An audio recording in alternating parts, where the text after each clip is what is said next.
Chapter 51. Banquet 6. Sharp and hard crystals of ice were swirling around Cirrus's blade.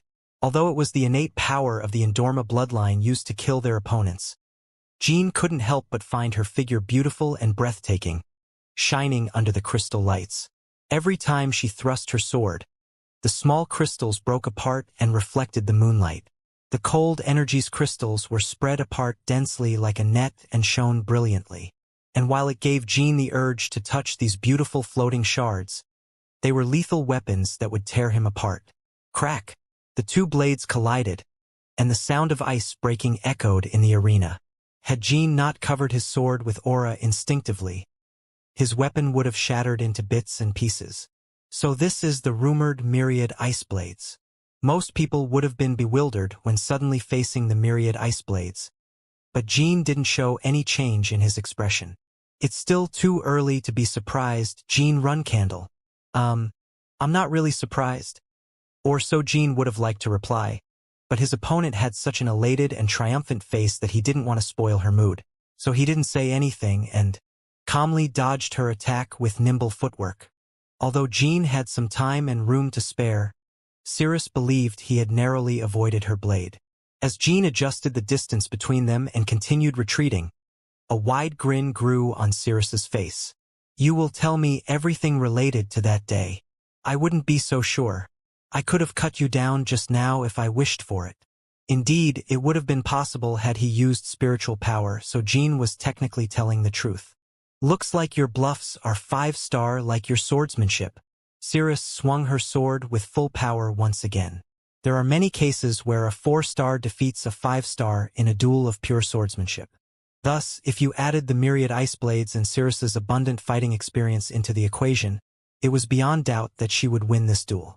At least, that's what Cirrus was thinking. SHHRK. SHRRRRK.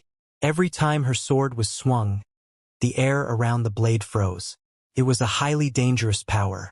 In fact, the rumors say that an Endorma who masters the myriad ice blades can freeze an entire ocean. I didn't think you'd use your secret technique right off the bat, Cirrus. As the youngest child who has yet to learn the clan's secret techniques, it's quite disheartening to watch. That's not my problem. Jean didn't counterattack and simply continued concentrating on his defense. Thus, Cirrus believed that her victory was guaranteed. A horizontal slash, lower slash, now a diagonal. Cirrus's swordplay was fierce yet drew flexible trajectories. Jean threw his body around to dodge and fend off her attacks. Although it appeared as if he was being pushed back, Jean was waiting for an opening. Moreover, the fact that he was able to ward off her sword every time proved his swordsmanship's superiority to Cirrus's. Soon enough, Cirrus realized that her opponent was more composed than she had expected. I guess a 5-star is still a 5-star. He was narrowly dodging and parrying my attacks earlier, but as we continue fighting, his true character and skills are showing. It took a genius to know another genius. Cirrus admitted the fact that she had underestimated Jean. His swordsmanship was clearly far more advanced than hers. But that's the extent of it. The myriad ice blade's third form can easily make up for the difference. The myriad ice blade's third form. It was a technique that the Endormas called avalanche. Cirrus could only use this technique a single time. Its consumption of aura and cold energy was severe, so it was a last resort she could only use at a decisive moment in a duel. His strength and stamina are superior to mine, so there's no need to drag out this fight.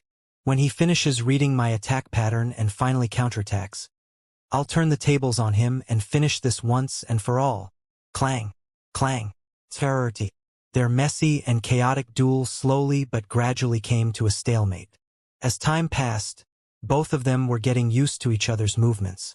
But there was no reason to let the fight drag out. And Cirrus wasn't the only one thinking that.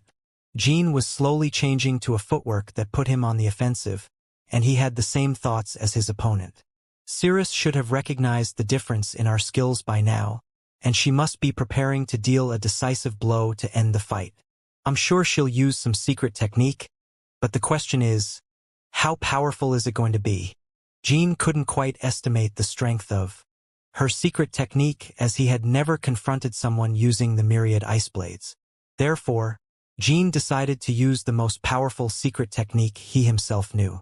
Back when he was at the Storm Castle, he wasn't just reading the secret tomes underground in order to kill time. Needless to say, Cirrus didn't know that Jean already knew several secret techniques of various martial clans from history. Before Jean could decide on his countermeasure, Cirrus boldly charged at him. She yelled loudly and swung her sword down, aimed at Jin's shoulder. A few strands of her long, silver hair got in the way of her blade and were sliced off. "It's over, Jean." Whoosh! Suddenly, a violent blizzard materialized in the arena, swirling around in a circle with Cirrus at the center. But unlike the blizzards that form naturally, when the icy winds reached Jean, he received small gashes on his forehead. The sharp winds were slicing away at his clothes, and the cold air was making his neck and joints stiff. Myriad Ice Blade's third form, Avalanche. Once Cirrus finished generating this snowstorm, the arena was completely dyed white. Crystals of ice formed and exploded with dull sounds, and pure white aura crashed into the obstacles like an avalanche. The scenery had unexpectedly changed to that of a snowy mountain peak in winter. The snow/aura blocked Jin's vision, and the wave of cold energy made it impossible to breathe. At the center was Cirrus, with an enthusiastic expression showing her confidence in her victory. But she then saw Jean wearing the same look on his face. It was the glow and grin of a human who knew they had already defeated their opponent. How come? The avalanche-esque snowstorm was already rampaging in the arena, so even if he was a 5-star genius swordsman, he wouldn't be able to overcome the Hidden Palace's secret technique. Although she felt uneasy for a short moment, Cirrus didn't pay it much heed. The main force which prevented the world's two superpowers, the Run Candles and Zipfuls, from conquering the Hidden Palace was this power. Stagger. Cirrus stumbled as she had used up all the energy and aura within her. Since she had avoided hitting Jean in the vital areas, he would most likely survive this ordeal. But at the very least, the Run Candle's youngest child would fear her from today onwards. However, Cirrus couldn't savor the taste of victory. Yet, akin to an ice pick, a single handleless blade pierced through the thick layer of white, snowy energy that blocked their vision. What? How did he? Cirrus hastily fixed her posture. At least she tried to. The will wasn't enough on its own. Her body's lack of strength from using the secret technique prevented it from following her brain's orders. She could only wait for the next sequence of events to occur in her bad posture. Hhhhrk. A single flash of light streaked through the snowstorm. The blade didn't contain a god's power like Cirrus's sword, in which she had injected her cold energy. In fact, the blade wasn't even covered in aura, the universal and basic power that every knight used. It merely appeared to be an ordinary steel edge without a handle. Cirrus couldn't accept the fact that such an unremarkable weapon was tearing through her avalanche. This can't be. She couldn't even finish her sentence, because the annoyingly persistent blade coming at her was about to explode. Crrrk. Crack. Cirrus clearly witnessed the steel crumbling on itself as dents formed on it, along with a bright and dangerous glow escaping through the cracks on the metal. Before she could even realize what was happening, a loud and urgent yell pierced her ears. Get down! It was the boy whom she had been fighting until now. Cirrus didn't plan on listening to him. Even if she was in great peril and could lose her life, accepting her opponent's mercy in order to avoid the danger was a greater humiliation than being defeated. Boom! Jin's steel blade that had been compressed to the size of a knuckle exploded. Tiny steel shards flew forward. Each little fragment was shining with aura. Although the weapon that tore through the storm wasn't covered in aura, its blade was filled to the brim with energy.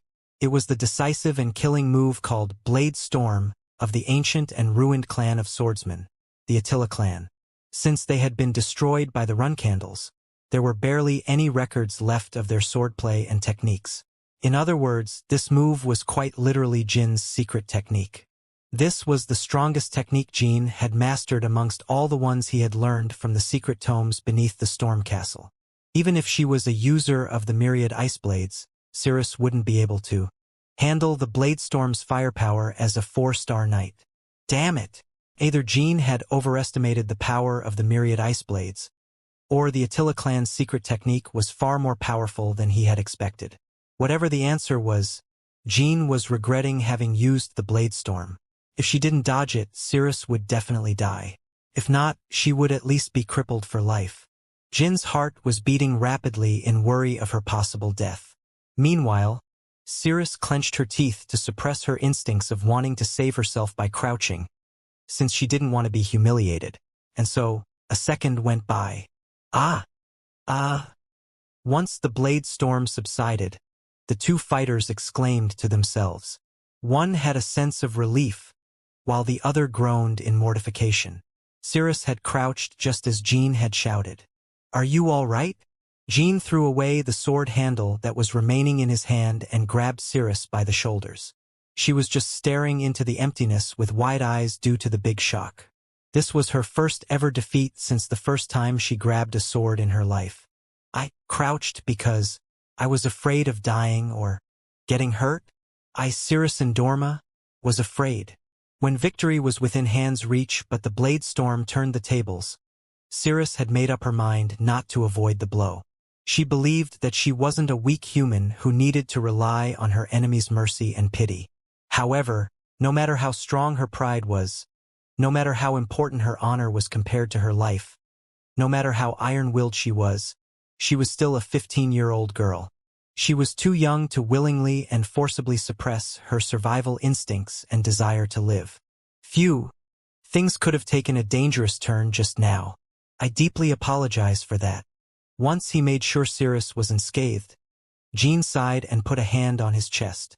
He could tell what the silent Cirrus was thinking. No matter what he says to cheer her up, she would still be crushed by this sense of defeat. Geez, I should have held myself back and narrowly lost to her. She's just a kid. If one counted the total number of years Jean had lived, he was already in his 40s. When he realized that he was almost the cause of death of a young 15-year-old girl, he was crushed by a sense of guilt. Moreover, she could either become a rival or a friendly associate in the future, yet he was about to kill her. Jean stared at Cirrus for a short moment as he sorted out his thoughts on what to tell her. But he didn't need a lot of time to ponder. If I were in the same situation, I would have avoided the blow as well, and you also would have yelled at me to get down. So I won't say any more about this incident. He knew that he wouldn't be able to cheer her up, and he didn't plan on forcing himself to try to console her. So once he said his piece, Jean merely turned around and walked away. It was best to just leave her alone in times like this. "Jean, run, Candle." But before he could leave, Cirrus called out to him and stared into his eyes. Light had returned in her gaze. In fact, her gaze was brighter and deeper than before, as if she had been enlightened and changed on the inside. "You're still bleeding from the forehead from when I cut you earlier." She took a few steps towards Jean and took out a handkerchief from her inner pocket. She then silently wiped his wound and even rubbed some of the healing ointment on it. It was the same ointment as the one she had rubbed on his shin in Mummet. "With this, I've repaid you for saving my life. Aren't you considering the value of your life a bit too cheaply? I don't think the Hidden Palace's successor's life can be repaid with some ointment on a graze. That's why I rubbed the ointment extremely carefully since you just saved me out of pity. From now on, I'll be an invaluable and distinguished person again. So in the future, I hope I can get an opportunity to save you." They both moved towards the arena's exit. Once they took a step outside, Cirrus added one final comment. "Oh, and from now on, today's the first time we've ever met. Indeed, it seems I've won the bet. I'll see you tomorrow." Chapter 52. Banquet 7. Jean attended the banquet the following day as well. Fortunately, not many people were aware of his duel with Cirrus. In fact, many were misunderstanding their relationship just like Deepu's run candle, and their beliefs were reinforced today. Had they actually dueled, the winner would have been bragging about their victory to others at the banquet. Nevertheless, Jean and Cirrus remained silent and didn't bring up the topic, so people naturally came to the conclusion that they had had a secret love affair last night. The banquet continued in a similar fashion as the day before. Jean stayed seated in one location, and the guests came introducing themselves to him. However, there were less people crowding around him. Since the secret and veiled child of the run candles had already revealed himself last night, the guests were busier dealing with their own favors and grudges amongst themselves. Ever since Jean and Cirrus had left the arena last night, countless other duels have been occurring non-stop until now. And since people were allowed to spectate the fight, there were more guests gathered at the arena than the banquet hall. The single-log bridge party had begun for real. Nevertheless, Jean was sitting at the center of the hall, sipping on his wine as he looked around in glee. I should be able to meet those Zipfels today. Jean was curious to know how high their mastery of magic was. Since he had heard that the 4 Zipfel guests were between 15 and 20 years of age, they were the best magicians he could compare himself to. Moreover, if he got the chance, he wanted to ask them about the Colin ruins. But Jean changed his mind as it was probably a bad idea. I'll get a lot of free time once I become a provisional flag bearer. I can just go investigate the Colin ruins with Muraken whenever I want in the near future. And if he received Muraken's help, Jean could easily find and take the mirror artifact called the Fountain of Mana for himself. I'll make sure the Zipfels can't mass-produce 7-star magicians like a factory this time around. Once his thoughts reached that conclusion, Jean laid his glass on the table and exhaled deeply. Meow. Mo. He suddenly noticed a black cat naively walking around the banquet hall. The guests were surprised by the presence of a small cat at the Run Candle main house, so they couldn't help but stare at it. That's stupid. Jean was certain Muraken had sneaked inside without Gilly's knowledge. The boy wasn't sure whether the dragon had noticed his gaze on him, but Muraken raised his tail straight and catwalked to the center of the hall. He then safely arrived at his destination, on top of Cirrus's lap. The girl was satisfied by the cute pet's affection towards her, and she started stroking it. After a short while, she looked at the name tag on the cat's collar and burst out in laughter. Nobby Run Candle, that was the name written on the tag. Cirrus laughed out loud for a long time, before composing herself and wiping her tears. She then got up and approached Jean. Did you come up with his name, young Master Jean? She was speaking in a soft tone, a complete 180 compared to her attitude back at the arena. The way she skillfully carried him showed her abundant experience with animals. Jean smiled awkwardly and nodded. Yes. Before coming here, I imagined you to be a battle maniac obsessed with swords, but you have quite a few surprising sides to yourself. May I play with him for a short while? Feel free to. After receiving his approval, Cirrus bowed and left the hall. Did she really come to me just to ask that? Jean found her quite peculiar but somewhat likable. Then, someone else unexpectedly sat next to him. Oh, so we finally meet again. Jean Run Candle. You have no idea how difficult it was finding you. Haha. A young man wearing a genuinely friendly smile spoke to Jean enthusiastically. Jean knew this boy, as well as all the feats and accomplishments he'd achieve in the future. However, he didn't want to act familiar with him, even though he was a Zipfel Jean had been looking forward to seeing. Who are you? Goodness, to think I'd hear such a disheartening greeting from you at our reunion. How could you forget about me? I've been thinking about you every day all this time. So who on earth are you? Come on, try guessing. The first 2 letters of my name are B. Haha. Do you remember now? Nope. Damn it. We first met each other at the Mytel Kingdom's transfer gate. Does it not ring a bell? Nope, no bells ringing at all. This point, Jean found their interaction amusing, so he continued feigning ignorance. Ha ha ha. To think that you don't remember even with all these clues. Jean, I think you have the memory of a goldfish. Listen carefully. My name is Baradin Zipfel. You're still as oblivious as ever. I was indirectly saying that I didn't want to act like your acquaintance. Yet you didn't get the hint and continued bringing up the topic. How tiresome. Oh, is that what it was? To think that this boy would actually become a 9-star magician by 30 years old and get selected as the succeeding patriarch. Jean had also realized how clueless Baradin was on their first encounter. but this was just on another level. He was speechless at how ridiculous the situation was. Even though Jean had bluntly said how tiresome Baradin was, the Zipful boy didn't let it bother him for too long. He wore a gloomy expression for a short while, but soon resumed the conversation. You have no idea how much I was looking for you since yesterday. Geez, the Run Candles banquet hall is enormous. No matter how much I walked around, I just couldn't find you. I think I roamed the hall for 2 hours or something. Gosh, no matter how large this hall is, it's just a banquet hall. Are you seriously telling me you didn't find me after searching for 2 hours? Jean spoke as he recalled the previous day. He was the center of attention and guests continued approaching him. He was also located at the center of the hall, so even if someone didn't want to see him, they'd inevitably notice the boy at least once during the evening. Yeah, I'm serious. Had I used magic, I could have found you in 10 seconds, but isn't it banned to use magic at the Run Candle estate? I just kept walking around, but always saw the same faces around me. Is that so? Anyways, it's so good to see you again, Jean. Has it been 5 years already? To think you're already a 5-star. I knew you'd be the cause of some big event the last time I saw you. Haha. But I haven't been lazing around all this time either. I've already reached the directionally challenged boy paused to add a dramatic effect. 6-star stage. Kuhahaha. I'm already a 6-star magician. In other words, I'm 1 level higher than your swordsmanship.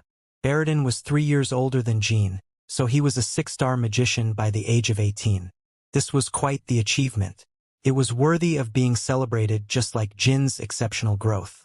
However, he's only 6-star? Jean was greatly surprised as Baradin's level was far lower than he had expected.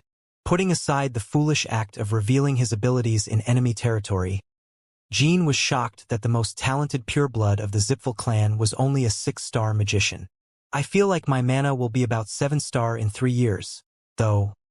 Had he overestimated Baradin due to his achievements in Jin's past life? Or was he lying about his own growth to trick the Run Candles? Seeing your shocked face makes the time I spent searching for you totally worth it, Jean. I'm looking forward to the day I finally get to fight you. I was greatly enlightened by our last encounter and trained like crazy. Try your best catching up to me, Jean. Now let's have a toast. Jean didn't bother revealing the true reason behind his shock and raised his glass of wine with a bewildered face. As the cups hit each other, Jean barely suppressed the smile that was about to grow on his face. If Baradin was only able to reach 6-star by 18 years old, the next person to reach the peak of magic after Keliark Zipful will be me. I'm sure of it. Jean was reevaluating his own potential objectively. Meanwhile, the unaware Baradin was standing with his chest puffed out as he thought Jean had acknowledged him. You should care more about me from now on. I have no doubts that you'll become the succeeding Run Candle Patriarch. So in the future, the Run Candles under your rule will be fighting the Zipfuls under mine. Just think about it. Doesn't that get your blood pumping? Jean smiled softly. Baradin Zipful. It seems I need to give you another piece of advice just like 5 years ago. Oh, what is it? You should learn to hold your tongue. Haha. You say the same thing as my father. Anyone would say that after knowing you for more than a minute. Anyways, why did the Zipfuls come to the banquet without sending a formal request? They had come at the last minute, resulting in their second-in-command getting humiliated. Jean silently waited for Baradin's answer. Oh, that's because of me. I pestered Uncle Andre to let me come, saying that I absolutely had to see you. What? We just happened to be in Huphester when I heard the news of a banquet celebrating your achievement. So I thought, this is fate. Fate is letting me see him once again. And so I came here. Is that it? Yep, that's it. Jean was at a loss for words. Andre Zipful, the clan's second-in-command, actually listened to a kid's tantrum and came to enemy territory without any preparation? Jean just couldn't comprehend Andre's thought process using common sense. However, as he dwelled on it a bit longer, he realized how much love, affection, and attention the boy known as Baradin Zipful was receiving in the clan of magicians. Baradin was already being treated like the next patriarch of the clan. The Zipfel clan was a place where geniuses in magic were a dime a dozen. However, this boy was already being considered the best of the best, despite not being 20 years old yet. Once he realized that, a certain thought went through Jin's mind. If we kill Baradin before he can fully mature, we could deal a terrible blow against the Zipfels. Even if they killed Baradin, the Zipfels surely had an alternative. Nevertheless, they would lose the only magician of this generation who would reach 9-star by the age of 30. Baradin would surely become the Zipfels' strongest magician of this generation in the future, and losing him would be a terrible outcome for them. Baradin. What? You should be grateful that we're in a banquet hall right now. Kiki, aren't you being a bit too cold to me? But yeah, I know. I know that your father showed mercy to my uncle. Speaking of which, let me make you a promise. If you ever come to a Zipfel banquet without a formal request, we won't bring you any harm. Baradin wore a cunning smile as he scratched the back of his head. Really? What if I suddenly attacked people in the middle of the hall and sabotaged the banquet? I never take back my words. Even if you cause a terror attack, we won't kill you. If a fight were to break out, I won't take part in it at the very least. What a foolish romanticist, thought Jean. Still, he couldn't put aside the possibility that Baradin knew about the human experiments conducted using forbidden magic inside the Zipfel clan. However, no matter how stupid Baradin was, Jean couldn't just bluntly ask questions about the Colin ruins as it was risky. Having emptied his glass, Jean suddenly stood up from his seat. Where are you going? Some displeasing creep has been glancing at me since earlier, so I'm off to give him a good scolding. Jean directed his gaze towards the left. Over there was a certain man leering at Jean since a while ago. Bouvard Gaston. Oh, are you starting a fight? Can I watch? Jean ignored Baradin's question and walked towards Bouvard. Excuse me, sir. Do you happen to have something you wish to tell me? Vishical wasn't next to him. He was looking around the banquet hall with his sister Margila. That was why Bouvard could act so carelessly with no repercussions. Until now, that is. When will Lady Luna return? What was that? I'm talking about Lady Luna. Will she not make another appearance at the banquet? I wanted to give her this. It's a poem I wrote all night long, filling it with my love. Ha. Jean chuckled and Bouvard took that as an acknowledgement. So far, Jean could just let this insolence pass as just one chubby man's foolishness. He was about to ignore the man as he appeared to be lacking in the brain department. To think that there'd be a moron disrespectfully and thoughtlessly searching for elder sister Luna at the Garden of Swords. Isn't he an attendant serving the Ivliano clan? I should warn Lord Vishical about his attendant's behavior sometime before the banquet ends. However, Bouvard ended up trespassing his limits and infuriating Jean. Lady Luna will realize once she reads my poem that I'm not your typical man.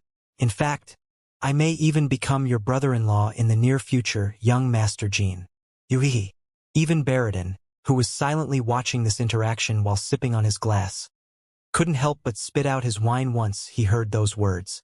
Translator's section, August 6th, 21. Haha. I love Jean and Baradin's relationship dynamic. Can't wait to see whether they end up as friends or rivals or enemies. Murakan sneaking out and jumping onto Sirius's lap xddddd. He's a man of culture who likes his thighs. Degree. And finally, can someone get me a FING shotgun? I need to go hunt down a wild pig that's bothering best sister Luna. Proofreader's section, August 6, 21. That Jean Baradin dynamic was going so well. But then towards the end it's just chills. Just chills. Such unwarranted confidence. Tonight we hunt Coco. Let me grab my hunting gear real quick. Chapter 53. Banquet 8. SKRRT. SKRRT. Jean took the pieces of paper in Bouvard's hands and tore them in four. The thick stack was easily torn apart like a thin cloth. It seems you need a beating, sir. Eh? Bouvard's eyes opened wide as he stared at Jean, dumbfounded. He had no idea why Jean was reacting as such, and that ignorant look of surprise on his face angered Jean even further. Not only did he thoughtlessly mention elder sister's name, he also wants to be my brother-in-law? If they weren't in the banquet hall, Jean would have ripped the guest's tongue out of his mouth immediately.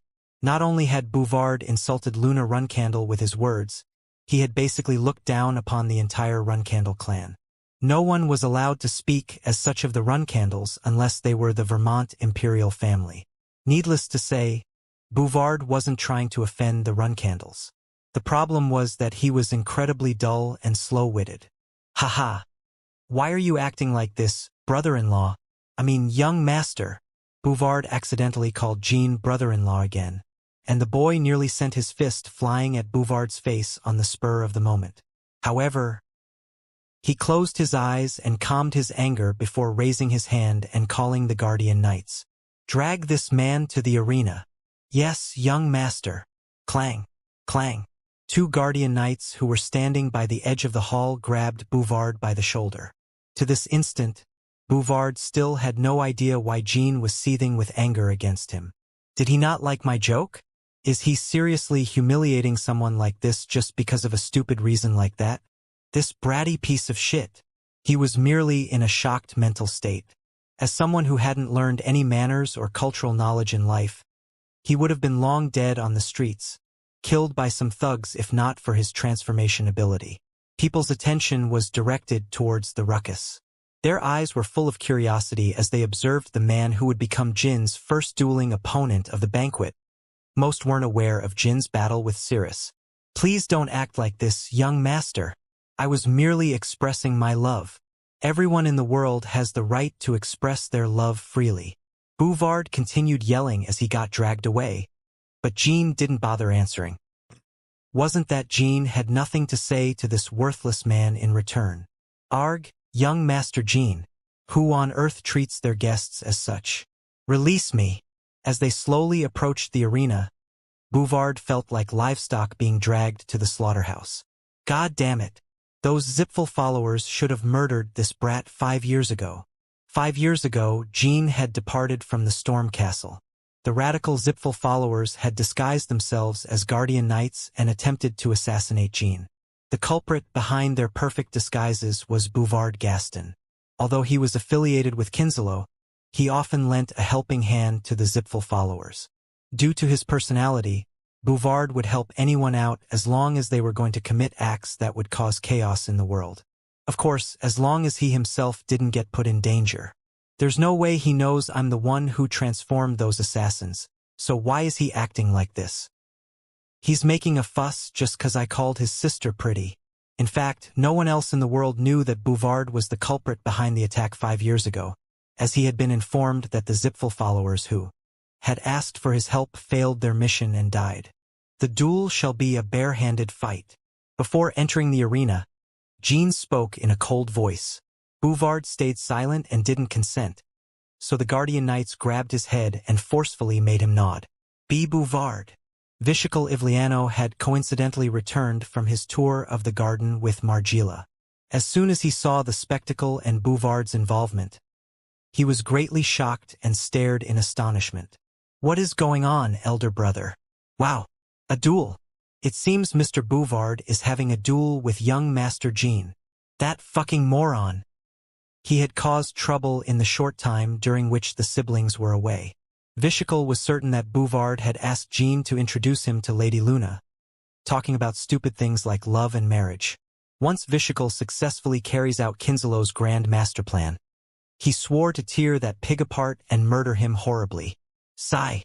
We should follow them to the arena for the time being, Margila. Understood, elder brother.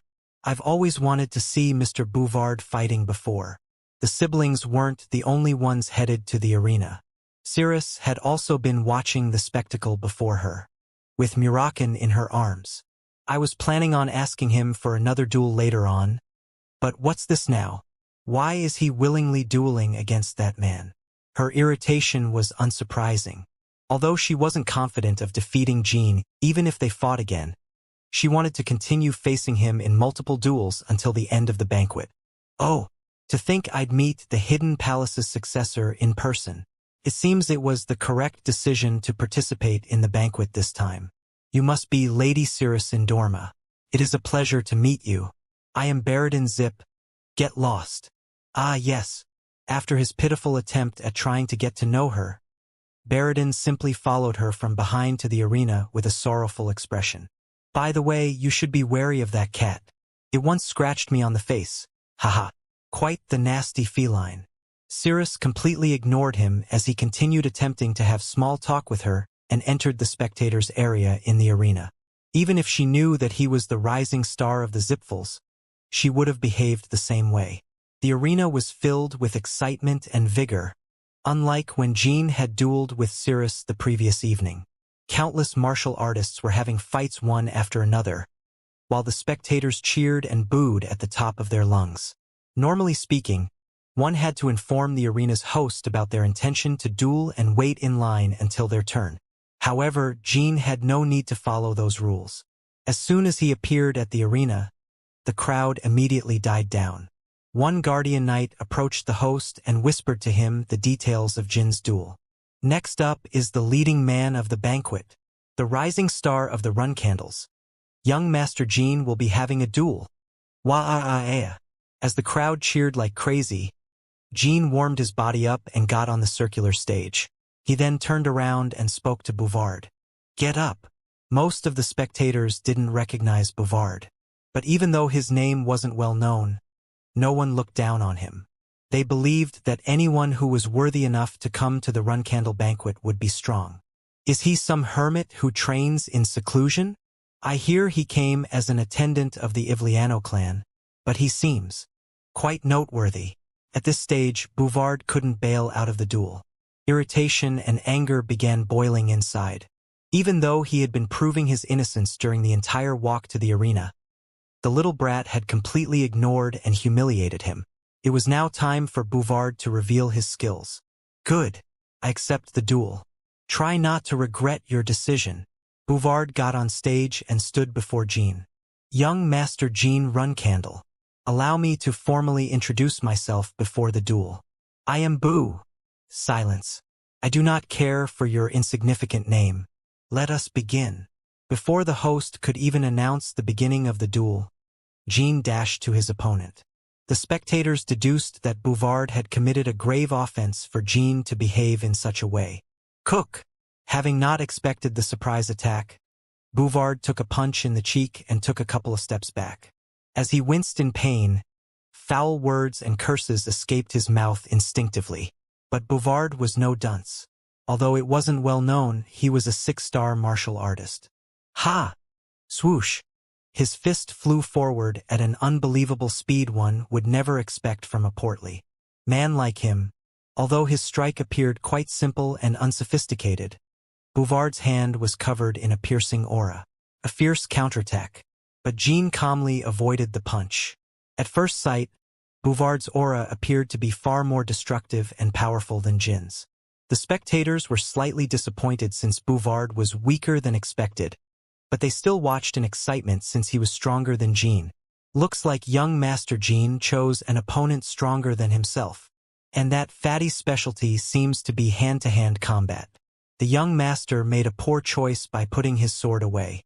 He might get defeated and humiliated at this rate. Just as the audience had observed, Bouvard was skilled in hand-to-hand combat. In fact, if this arena weren't in the Garden of Swords but in an ordinary city with more average contestants, then Bouvard would attract a lot of attention from the spectators. Meanwhile, Jean was a knight who fought with a sword. So not only did Bouvard have greater aura, he was also better skilled as both duelists were fighting barehanded. It was to no surprise that the audience expected Jin's defeat. Whack! Bouvard's follow-up hook struck Jean square in the jaw. Jean felt his legs lose strength, and a soft grin grew on Bouvard's face. You dare attempt to lay a finger on the great Bouvard with such measly skills? I'll pummel you and make you beg for your life, punk.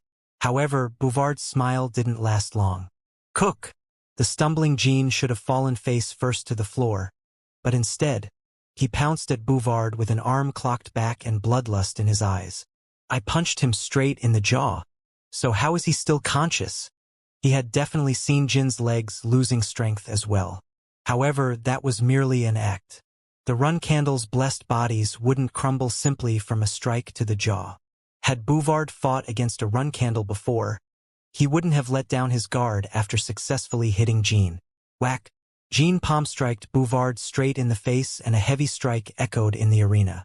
Bouvard's nose was flattened and distorted as a string of blood ran down his chin. But he didn't have time to groan in pain. The Runcandle's combat style was to show less and less mercy the more the opponent was beaten down. Thwack! Thud! Boom! Crack! Another punch to the broken nose, one to the left cheek, his right flank, his solar plexus. Jin's two fists covered in aura were relentlessly clobbering Bouvard. And it was far from over. Jean then started adding kicks to his movements. In mere seconds, Bouvard was covered in his own blood and was being thrown around the stage like a dirty and bloody rag. It appears to be over. He made his opponent let down his guard, followed up with a surprise attack and incessant blows aiming at different parts of the body to be unpredictable. That truly is the best strategy to use against someone stronger than yourself. The spectators were disappointed for not seeing Jin's swordsmanship, but found the actual battle more than entertaining enough. Moreover, the greatest harvest of this duel was being able to observe Jin's battle style. I see. Young Master Jean isn't the kind of person to let his hubris and arrogance hold him back in fights. As soon as he judges that his opponent is stronger than himself, he makes use of every possible strategy at his disposal. It isn't uncommon for 5 stars to win against 6 stars in a duel. However, it is quite rare to see the 5-star completely overpower the 6-star like Jean moments ago. It was a one-sided beatdown. Bouvard's first successful hit was also his last. He then got mercilessly pounded like a sandbag. In fact, he was still being beaten to the ground like minced meat. I guess it's about time I stopped. Geez, I get too emotional at times. Actually, Jean was behaving somewhat reasonably. Had it been another Runcandle, Bouvard would have been cut down on the spot before he could finish uttering brother-in-law, even if they were in the banquet hall. Phew! Jean shook both of his hands to get rid of the blood and took in a deep breath. The unconscious Bouvard was twitching on the floor as tears ran down his mangled face. Jean turned around and was about to exit the arena when he heard a certain lady's voice amongst the audience. Elder brother Vishical, I cannot comprehend the reason behind young Master Jin's actions. Wasn't the victor already decided earlier? How could he beat up an unconscious and vulnerable man in such a cruel manner? And Margila? The shocked Vishical stared dumbfounded at his little sister. Young Master Jin went too far. He was bullying the weak. The unconscious man down there is our friend. Is he not? Will you just stand here and do nothing, elder brother? Your little sister is very disappointed in you. Bouvard Gaston. That unpleasant man was neither weaker than Jean, nor was he their friend. Vishical wanted to answer as such, but he couldn't as his one and only sibling's words weighed on his mind. Very disappointed in you. Are you telling me to duel young Master Jean? Yes. I wish elder brother would teach young Master Jean a lesson. Of course, in an honorable and dignified manner, unlike the behavior young Master Jean showed us earlier. Oh, what a flamboyant young lady! Vishical, you should listen to your sister's request. Haha! An interesting battle is about to unfold. In the end, Vishical went down to the stage due to his sister and the audience's pressure and expectations. Chapter 54. Banquet 9.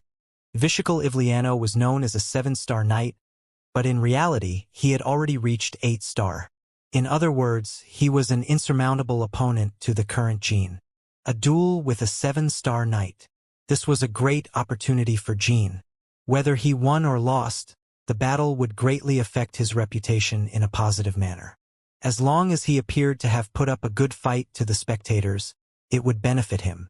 Moreover, experiencing the Ivliano swordsmanship would be a perfect opportunity to study it.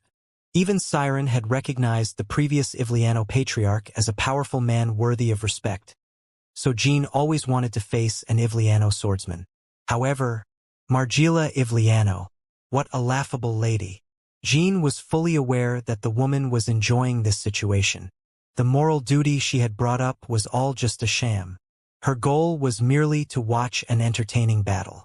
That, or she enjoyed putting her brother in troublesome situations and watching him flail around. Whatever her real intention was, Jean didn't find it very pleasing. You seem to care deeply about your sister, Lord Vishical. Jean reached out his hand towards the guardian. Knights on standby outside the stage as he spoke.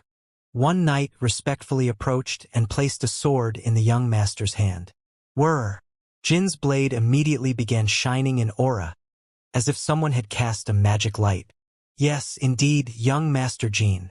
I also care deeply about my elder sister. So from now on, you should teach your servants not to open their mouths carelessly. He referred to the 6-star martial artist Bouvard Gaston as a mere servant. The audience realized that the run candles and their pride had not changed over the years. The man you pummeled to the ground is called Bouvard Gaston, and he is our attendant, not a servant. Did he commit some sort of blunder? Vishical pretended to be unaware and asked Jean to explain himself despite knowing what offense Bouvard had most likely committed. Meanwhile, Jean was taken aback when he heard the name Bouvard Gaston. It wasn't a common name. He had beaten up the man without even asking for his name due to his insolence, but to think he was that Bouvard Gaston. Did you just say that his name is Bouvard Gaston? Indeed, he merely attended this banquet to aid my sister, who is physically disabled. He is an artisan who doesn't fit well in the run candle banquet in the first place. Thus, whatever faux pas he may have committed, he meant no evil. I hope the young master will generously overlook his blunder this time around. An artisan. There was no need to verify the Fatas's identity any longer. The attendant Vishical had brought with him was none other than the transformer Jean had been searching for. The people around the world were still unaware of the existence of the transformer Bouvard Gaston. Even the Vermont Empire's special forces, who were investigating the transformation crimes, had yet to find any clues or traces potentially leading to the culprit. Thus, Vishical had merely told Bouvard to wear a simple disguise when coming to the run candles, as no one would suspect them. Moreover, since Bouvard Gaston had yet to spread around the world as the Transformer's name, he had no need to use a fake name when attending the banquet. Vishical had thought that no one would show any interest in Bouvard in the first place, so he wondered whether a disguise was truly necessary. Of course, this didn't apply to Jean. As he was a regressor, he knew about Bouvard Gaston from his past life. I should have let him introduce himself earlier. Not only is his face different, but we're also located in the Run Candle clan's main house, the Garden of Swords. I could never have predicted my opponent to be Bouvard. Had I known his true identity earlier, I wouldn't have let him off with such a light beating. Not only was Bouvard implicated in Jin's assassination attempt when he had departed the Storm Castle, but the Transformer was also the main cause behind the chaos and confusion that would soon take over the world. Thus, it would have been much better to kill him and use him as compost. If Jean were certain that Vishical had no real connection with Bouvard Gaston, he would have grabbed this opportunity and killed the unconscious, bloodied Bouvard straight away. However, Bouvard Gaston and Vishical Ivliano, how were they related? Did Vishical know that Bouvard was the Transformer? Jin's brain began overclocking, and his thought process accelerated. When Bouvard was captured by the Vermont Special Forces in his past life, there was not a single piece of news about the Ivliano clan being involved with the transformation crimes. It was greatly emphasized that Bouvard was the one and only culprit behind those crimes. Back then, Jean read the articles in the newspapers without much thought. But if he assumed that Vishical was aware of Bouvard's true identity, this situation was far more dangerous than he had initially thought. Anyhow, Jean did not have enough time to come up with all the answers. There were countless eyes watching them right now, and Jean was still standing face to face with Vishical. Very well. Since I also took advantage of the duel to beat him half to death, I shall overlook the blunder this time around. Thank you very much. Then, shall we begin our duel as well? I am in your care, young Master Jean. I thank you in advance for your guidance. A guardian knight handed Vishical a sword, and the duel began. Jean promptly erased all the questions popping up in his head. He couldn't afford to show a change in his behavior after hearing Bouvard's name, nor could he show his suspicion towards Vishical and Bouvard's relationship. I'll need to start investigating the Ivliano clan alongside the Zipfel clan, especially everything related to Vishical. Ivliano. Clang. Jean realized the truth as soon as their blades clashed the first time. Unlike what's known publicly, he's not a 7-star knight. That was Jin's intuition. Needless to say, Vishikal hadn't used his full power in the exchange just now. However, his swordplay and the trajectory of his blade wasn't ordinary. Jean could even say that Vishikal's swordsmanship had as much depth as his Uncle Zed's. He couldn't explain it properly, but Jean knew as soon as their swords clashed that Vishikal was hiding his true skills. Many of the spectators also realized this truth while observing the first exchange. That fellow seems to have had an enlightenment recently. His movements have gotten more profound. No wonder he's called the Ivliano clan's hope. The expressions of the spectators got serious. Although the duel was a complete mismatch, this was the perfect opportunity to observe and appreciate the swordsmanship of both the Ivliano clan's pillar of support and the Runcandle's rising star. Schling. Slit. Vishikal's blade moved like a whip and cut Jin's shoulder. It wasn't deep, but blood erupted from the injury and splattered on the arena's floor. Jean tried to avoid the following attacks but got wounded. To the thigh. Vishikal's blade flew in unpredictable trajectories, and the boy could not comprehend his opponent's swordplay with his current proficiency. As I thought, young Master Jean is getting overwhelmed by Lord Vishikal. I know best that the Ivliano swordsmanship is no joke. It's terribly difficult to counter. The gap in their skills is too big. Well, it's not surprising since a 5-star is facing a 7-star. In fact, we should be amazed that the young master managed to fend off a few attacks. The Ivliano clan's swordsmanship was cunning and irregular. Those who have experienced that devious style before always tried to avoid facing another Ivliano swordsman in their life. You all seem to be unaware, but swordsmen from the Runcandle clan often shine brighter in situations like this. If the Ivliano clan's swordsmanship was a cunning snake, then the Runcandle's was a charging rhinoceros. Even if its horn were to be broken, it would never stop its headbutt. The Runcandle swordsmanship was specialized in facing foes stronger than the user.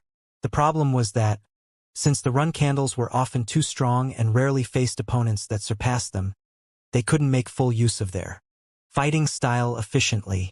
Although blood kept gushing out of his shoulder and thigh, Jin's blade still stood strong and fierce. In fact, his movements slowly changed from the defensive to the offensive. His senses got sharper and his blade's trajectory became bolder and daring.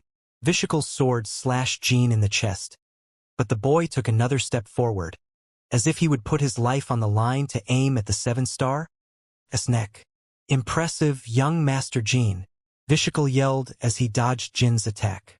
Even though he was facing a young boy who was weaker than himself, the Runcandle's wild and bold swordplay was sending chills down his spine and making his hair stand on end. Cook! The attack Jean had attempted, in return for a 20-ish centimeter long wound on his chest, went down the drain. The boy let out a low groan, as the long injury was inhibiting his battle prowess, unlike the small gashes on his shoulder and thigh. Fortunately, his bones and organs hadn't been touched. This reminds me of that time I fought against the White Wolf warrior. He had no way of defeating Vishikal through ordinary means, similar to his battle against the Beastman.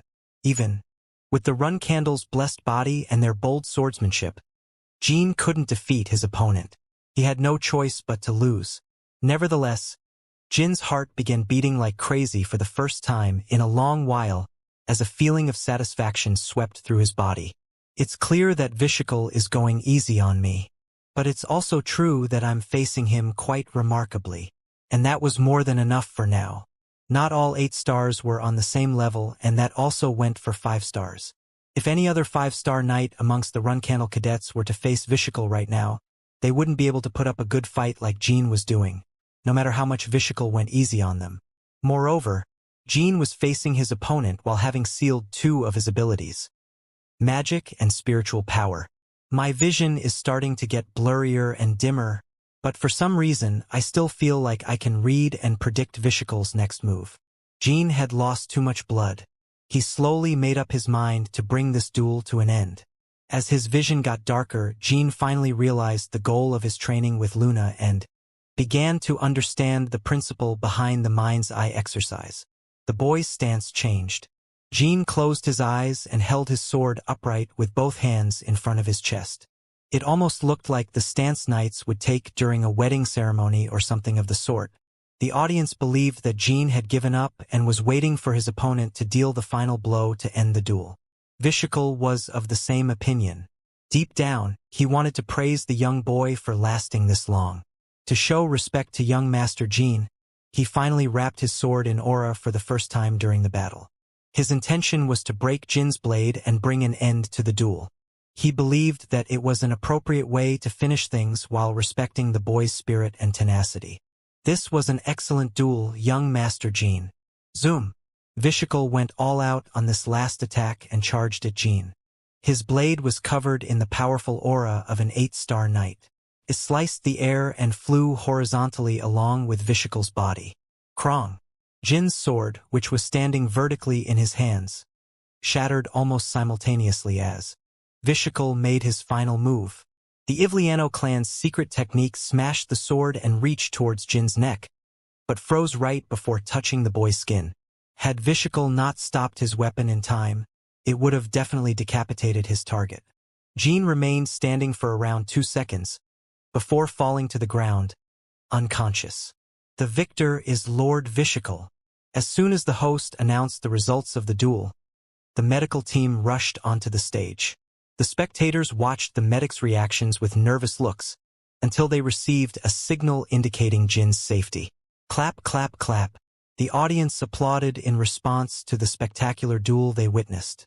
In fact, the martial artists were highly impressed by Vishakul's final technique. However, Vishakul and other prominent martial artists noticed something during the two contenders' final exchange. Before Jin fell unconscious, something extremely extraordinary had occurred. What was that? At the end? Are you seriously telling me that during our spar, he reached the mind's blade realm for a split second? Vishakul had undoubtedly destroyed Jin's sword. However, the instant the blade shattered, Vishakul felt the sensation of something sharp flying upwards and piercing his chin. That would have been the conclusion of the duel had Vishakul's final attack landed 0.1 seconds slower. The 8-star's instincts were telling him as such. If Jin had reacted 0.1 seconds faster, Vishakul would have been carried off the stage fatally injured. The sword standing vertically before Jin's face would have stabbed him from below the chin. Moreover, since Jin was already half unconscious during their final exchange, the boy wouldn't have been able to stop his attack in time to spare Vishakul's life. Needless to say, being able to shorten that gap of 0.1 seconds is what makes one a true master and expert. Jin Runcandle. What a terrifying boy. In fact, he could become a great threat to Kinzalo in the future when they start properly executing their grand master plan. It's truly a relief that he was born so late. He's too young to defeat his siblings and become the next patriarch. Vishakul sheathed his sword with a trembling hand. Chapter 55. The Outside World 1. Jin was having a dream. A jet-black tentacle monster was stuck to his face and wouldn't let go no matter what. He couldn't breathe.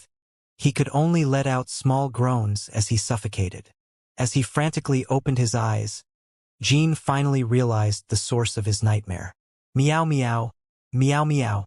A small black cat was asleep on Jin's face. Indeed, it was Murakan. He had been lying on Jin's face for over 30 minutes. Get off me, jeez. Jin slowly got up and stretched his arms. Sun rays beamed in through the window and brightened his room. He could smell the fragrant aroma of tea near him. It was the scent of the black tea Gilly often brewed for him. I had a nightmare because of Murakan, but now that I'm awake, I feel fully refreshed.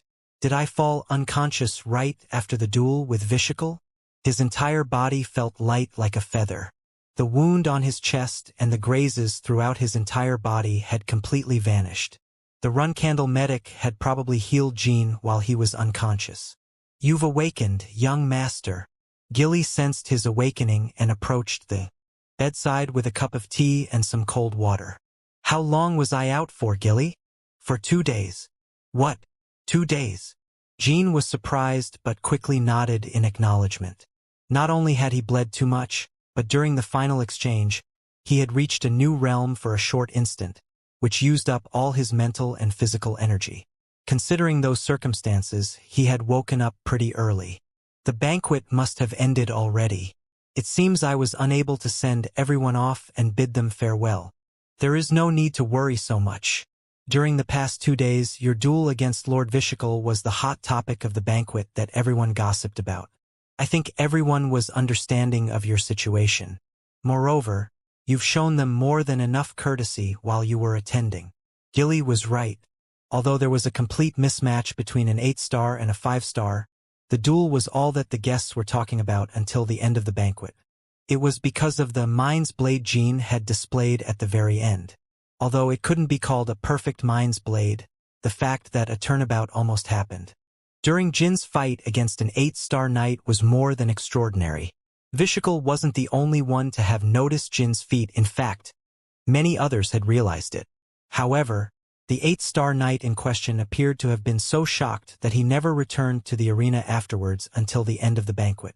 The daily training I've done with elder sister Luna is finally paying off. I couldn't understand anything in the beginning. To think that it would come in handy like this. Jean recalled Luna continuously saying, "Use the eye of the mind to observe," like some religious chant, and chuckled to himself. He first realized what kind of sensation the mind's blade produced during his training with the clear stones. Afterwards, he tried to recreate that feeling again, but to no avail, which frustrated Jean. Seems like for now, that sensation will only manifest itself during dangerous situations or in subconscious moments. It was a pity, but Jean couldn't do anything about it. It was already impressive that he had somehow managed to imitate the mind's blade, albeit sloppily. Generally speaking, the mind's blade was a realm only attainable by true masters starting from the 8-star stage. Jean stretched again and got off the bed. In any case, that was a very fruitful banquet. I gained so much. I figured out Baradin's standing within the Zipfel clan started a good friendship? Bond? Something like that with the Hidden Palace's successor. At the very least, she behaved somewhat amicably after our duel. Moreover, Jean got the chance to beat up Bouvard Gaston half-dead and also learned that Bouvard has a close relationship with Vishikal. This was the greatest outcome of the banquet. It's highly likely that the Ivliano clan or Vishikal alone are backing the transformation crimes.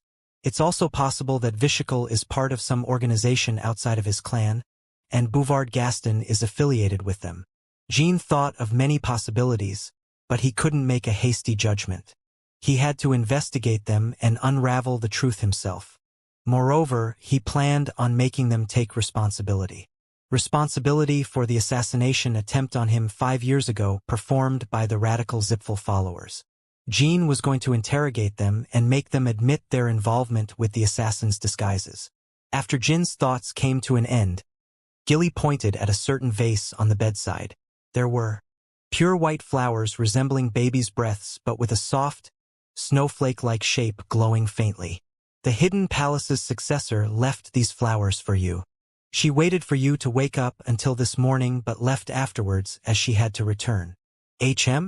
Lady Cirrus left these behind. Yes, maybe you hold a special place in her heart. No, the Hidden Palace's snow blossoms mean unfinished battle. In the language of flowers. Seems like she wants to fight me again in another duel. She's quite the persistent and tenacious woman. Gilly simply shrugged at Jin's response. Whatever it signifies, this is still your first time receiving flowers from a lady. Congratulations, young master. Quahaha. Your first flowers are a letter of challenge. That's hilarious. This is monumental. Don't you think so, strawberry pie? Murakan laughed out loud excessively and glanced at Gilly. He was being cautious around her due to the incident where he sneaked into the banquet hall without her authorization. Indeed, Gilly was acting like Murakan didn't exist for the second day straight. Having grasped the situation at hand, Jean just lightly shook his head. A despondent Murakan transformed back into a cat. His ears drooped. Speaking of which, the Patriarch has ordered you to go find him as soon as you wake up, young master. Just as you mentioned before, I think the time for you to prove your qualifications has arrived. The trial to prove his qualifications to become a flag-bearer. Although he had been expecting this, Jean felt somewhat conflicted now that his father's directive had arrived. Jean couldn't even have dreamt of this day in his past life, but now it was right before him, within his grasp. I see. It seems we'll be leaving the clan for a while. Where is father? At the mausoleum. All right, I'm off. When Jin's siblings received the same summons from their father, they all wore neat ceremonial clothes and brushed their hair before going to see him. However, Jean lazily tidied his disheveled hair and wore some good quality leather travel clothes. He also wore bradamante at his waist before entering the corridor. The mausoleum, the Garden of Swords courtyard, where countless swords were impaled, was no different to the clan's graveyard. However, the clansmen who achieved extraordinary accomplishments even amidst the best knights were allowed to be buried in the mausoleum as heroes of the clan. Inside the mausoleum, at the lowest floor underground, there was not a single spot of light. The darkness smelled of metal, and a low voice resounded. You're here.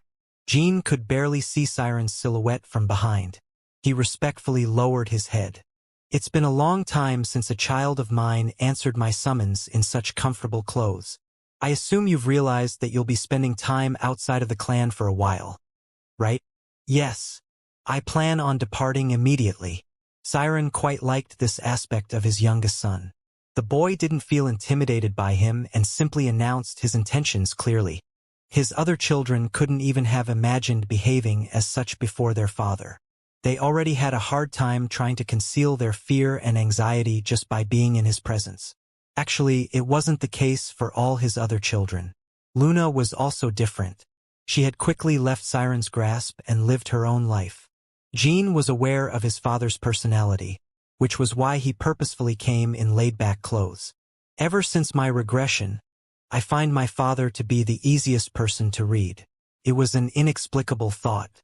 In his past life, not only was Jean terrified of Siren, but he also had barely interacted with his father during his 28 years of life. The father and son duo didn't speak for a while. Nevertheless, it wasn't an awkward silence. Is this your first time inside the mausoleum? Siren was the first to break the silence. Yes, father. If the garden is a burial ground permitted only to those who bring honor to the clan, then the mausoleum is only permitted to those who protect the clan. That was it.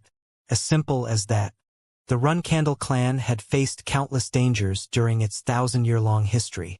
The dangers varied from all kinds of small, personal disputes to big threats that brought the clan to the brink of destruction. Indeed, all kinds of conflicts and battles had threatened the clan throughout time. And every time such major incidents happened, the people who protected the clan till their very last breaths received the honor of getting buried in the clan's mausoleum. Did you know? The clan's first patriarch, Timar Runcandle, is not buried here. As soon as Timar's name exited Siren's mouth, Jean had a hunch that his father would bring up the topic of Soderette. He was confident in his intuition.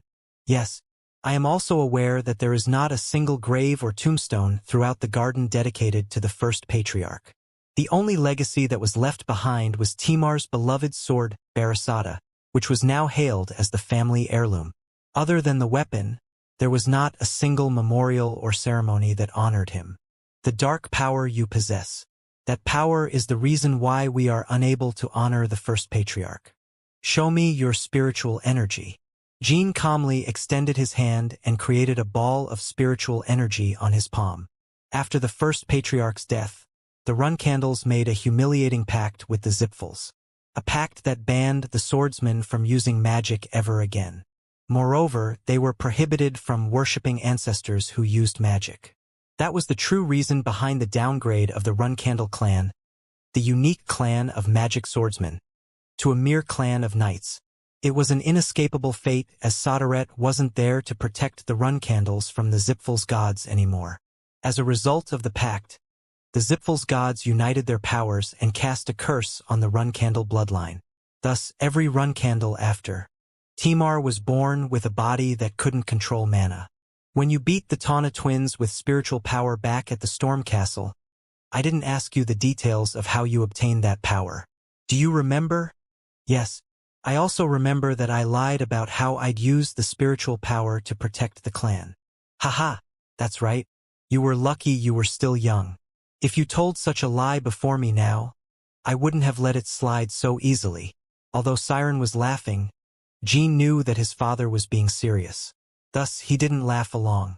Soderette, did you hear his voice? Yes, I heard him. He called me his contractor. Needless to say, Jean had yet to hear Soderette's voice ever since his regression. But there was no need to hide his identity as the contractor from Siren anymore. How unfair this is for your siblings. Not only was Jean born with more potential than Luna, but he had also contracted the god who had left the clan long ago. In fact, maybe Jean was able to contract Soderette thanks to his extraordinary potential. Will you be able to defeat your siblings and conquer the clan using that power? Jean had already come up with an answer to that question. If I explore the world and do not find anything else worth conquering more than the clan, then I shall do so. Jean had also predicted that this answer would greatly satisfy his father. It goes without saying that Siren smiled widely, showing his beautiful and uniform teeth. The others departed the Garden of Swords in order to get recognized by the clan. But you will depart the garden in order to find a reason to recognize the clan itself, is that it?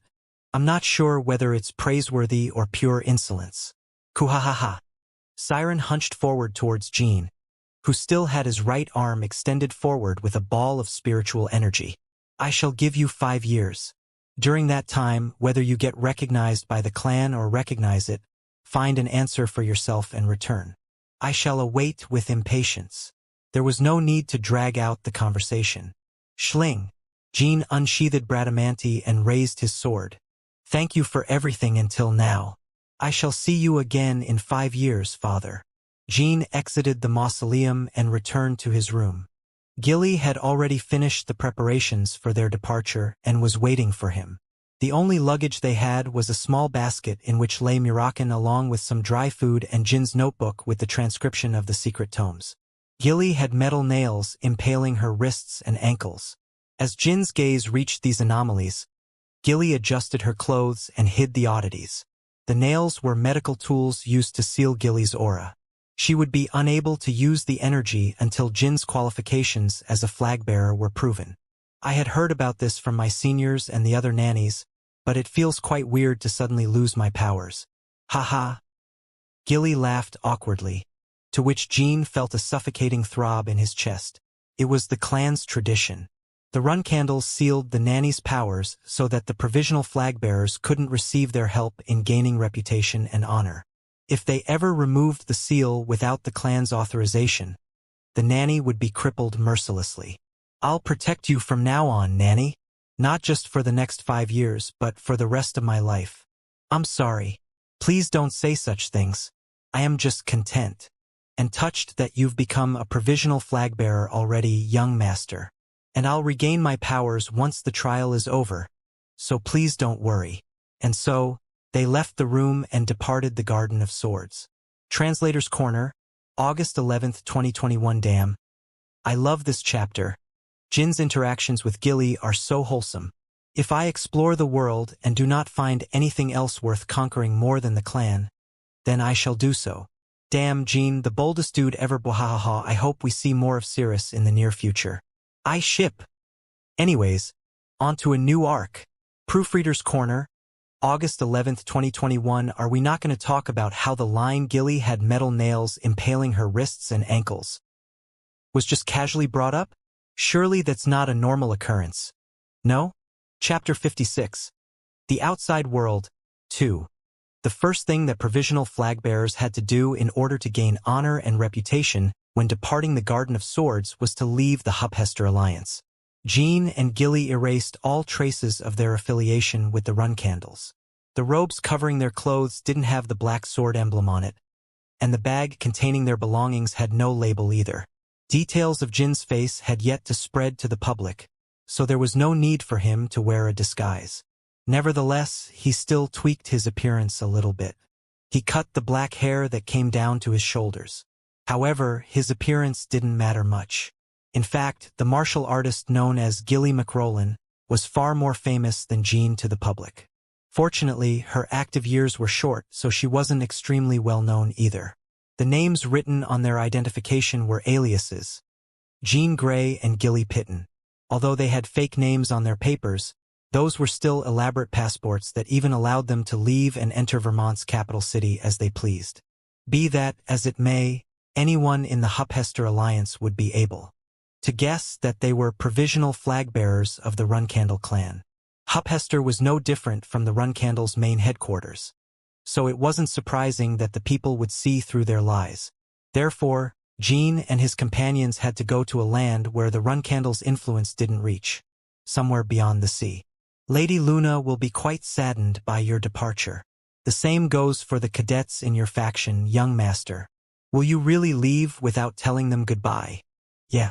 Elder sister Luna is also quite free-spirited herself, and the cadets are probably going to overreact.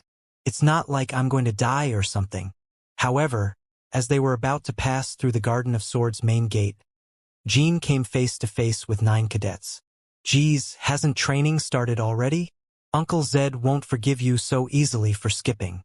Please stay safe during your travels. The cadets raised their swords in unison.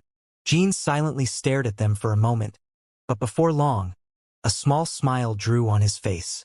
I expect everyone to be far stronger than my expectations by the time I'm back. I don't want any deaths or dropouts while I'm away. Good luck. Enduring the disciplinary punishment for skipping class to come see me. Jean fist-bumped everyone before continuing his way to leave the garden. How curious. It's a completely different feeling compared to back then. In his past life, Jean was banished from the clan at the age of 25. He had to leave the Garden of Swords in a similar fashion as today. However, the atmosphere of leaving as a 15-year-old provisional flag-bearer was poles apart from the atmosphere back then. 15 years. It had taken Jean 15 long years to finally get 5 years of freedom. Those 15 years felt like an eternity to the boy, since he had a fully conscious mind since his rebirth. Jean felt so giddy that he couldn't stop himself from humming a cute little melody. Generally speaking, Siren never gave a 5-year time span to a provisional flag-bearer. It usually spanned between 6 months to 2 years maximum. Within that time, the provisional flag-bearers have to gain honor and reputation before returning to the clan.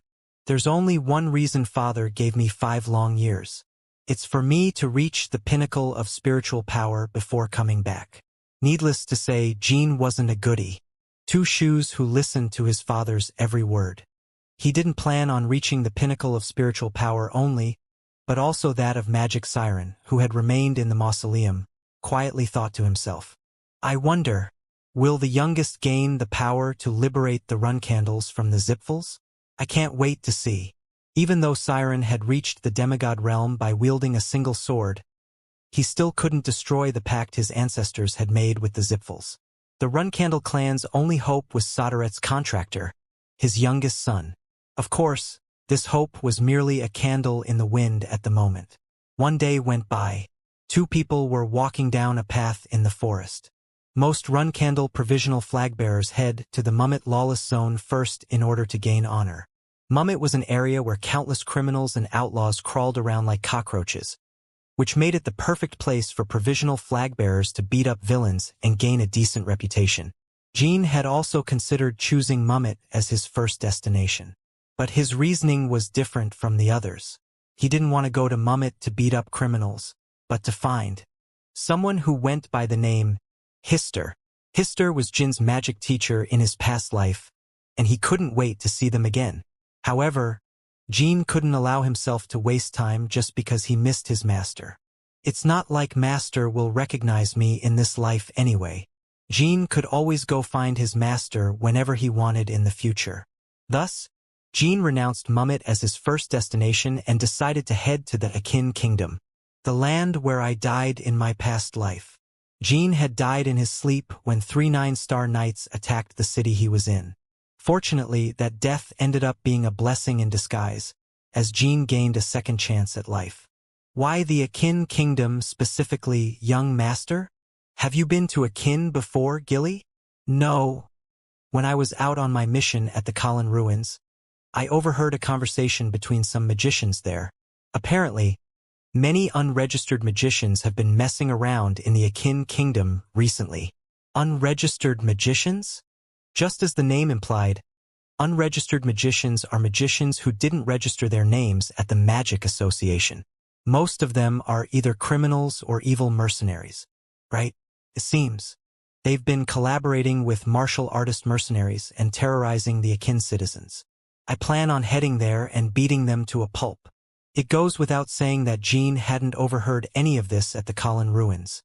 It was merely the information he knew from his past life. Anyone who has been in the Akin kingdom knows that unregistered magicians and mercenaries have been wreaking havoc. The small number of unregistered magicians and mercenaries in Akin were all pawns and henchmen of the evil Tising clan of the Akin underworld. Jin's true business lay with that clan. The underground auction house the Tisings hosted contained countless items. Items whose true values were yet to be known around the world. I absolutely need to buy a few magic tomes and a certain ring. Although most books are written in archaic language or in a secret code, the ancient magic tomes contain some interesting spells. Many of them can't compare to modern magic spells that have been improved over decades and centuries, but some rare ones are still exceptional spells that transcend time and era. Thanks to his excellent master, Jean also knows how to distinguish the good magic tomes from the bad ones. Moreover, in 5 to 6 years, a certain item's true value will spread around the world, and the artifact in question would receive a proper name. It was a helmet artifact in the shape of a ring, and it was an item that every martial artist in his past life dreamed of having. A great idea, young master. I very much adored beating up villains back when I was still active as well. I'm feeling excited already. Gilly spoke as she did a fist pump. Although her skills as a 7-star knight had been sealed, Gilly's heart couldn't help but beat in excitement at the thought of traveling the world with Jean and Murakin. However, there was one big problem. Young master, I don't think we can use the transfer gate to go to the Akin kingdom. We will have to buy the cheapest ticket and go by ship. The trio were broke. Back at the Garden of Swords, none of them had to worry about money, but currently they only had 10 gold coins in their pockets. With these funds, they couldn't pay for the transfer gate, let alone buy a single high-class ship ticket. Jin's life, as the rich son of a wealthy family that could use 300 to 500 coins per day without hesitation, had come to an end. Poof! The black cat inside Gilly's basket transformed back into a human. Strawberry pie. I knew this would happen, so I secretly brought a few of my limited edition magazines with me.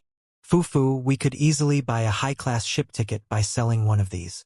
When did you even pack those up, Lord Murakin? Chem. Won't it be a bit embarrassing when we sell them? Put those away, Murakin. We're not cold-hearted people that'd make you sell your treasured collection. Young master, I do believe that I'd be able to earn a few hundred coins by enduring the shame and selling them to a peddler in a city.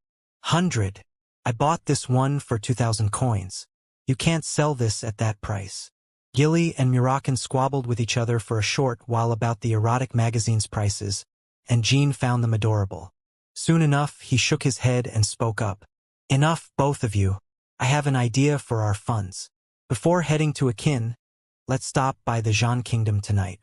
There's someone I can make good use of over there. The Zhan Kingdom? But how will we get there without money in the first place? We can just ride Murakin. What are you doing? Transform into your original form already. Although a day had passed since they had left the Garden of Swords, it was still broad daylight. It wasn't the appropriate time for the legendary black dragon to suddenly appear in the skies. Oh, can I really do that, kid? And nonsense. We cannot do that, young master. What if someone sees us? We haven't exited the Run Candle territory yet. Come on, it's fine. We should enjoy ourselves for once. A single time wouldn't hurt. Transform already, Murakin. We've got a long journey ahead of us. Gilly didn't even have the opportunity to stop them again. Swoosh! Murakin had already returned to his black dragon form and grabbed the two humans with his hand. He then placed them on his back. Hold on tight. I'll have to fly restlessly to reach the Zhan Kingdom by nightfall. The three of them soon darted across the Huphester skyline and headed to the Zhan Kingdom.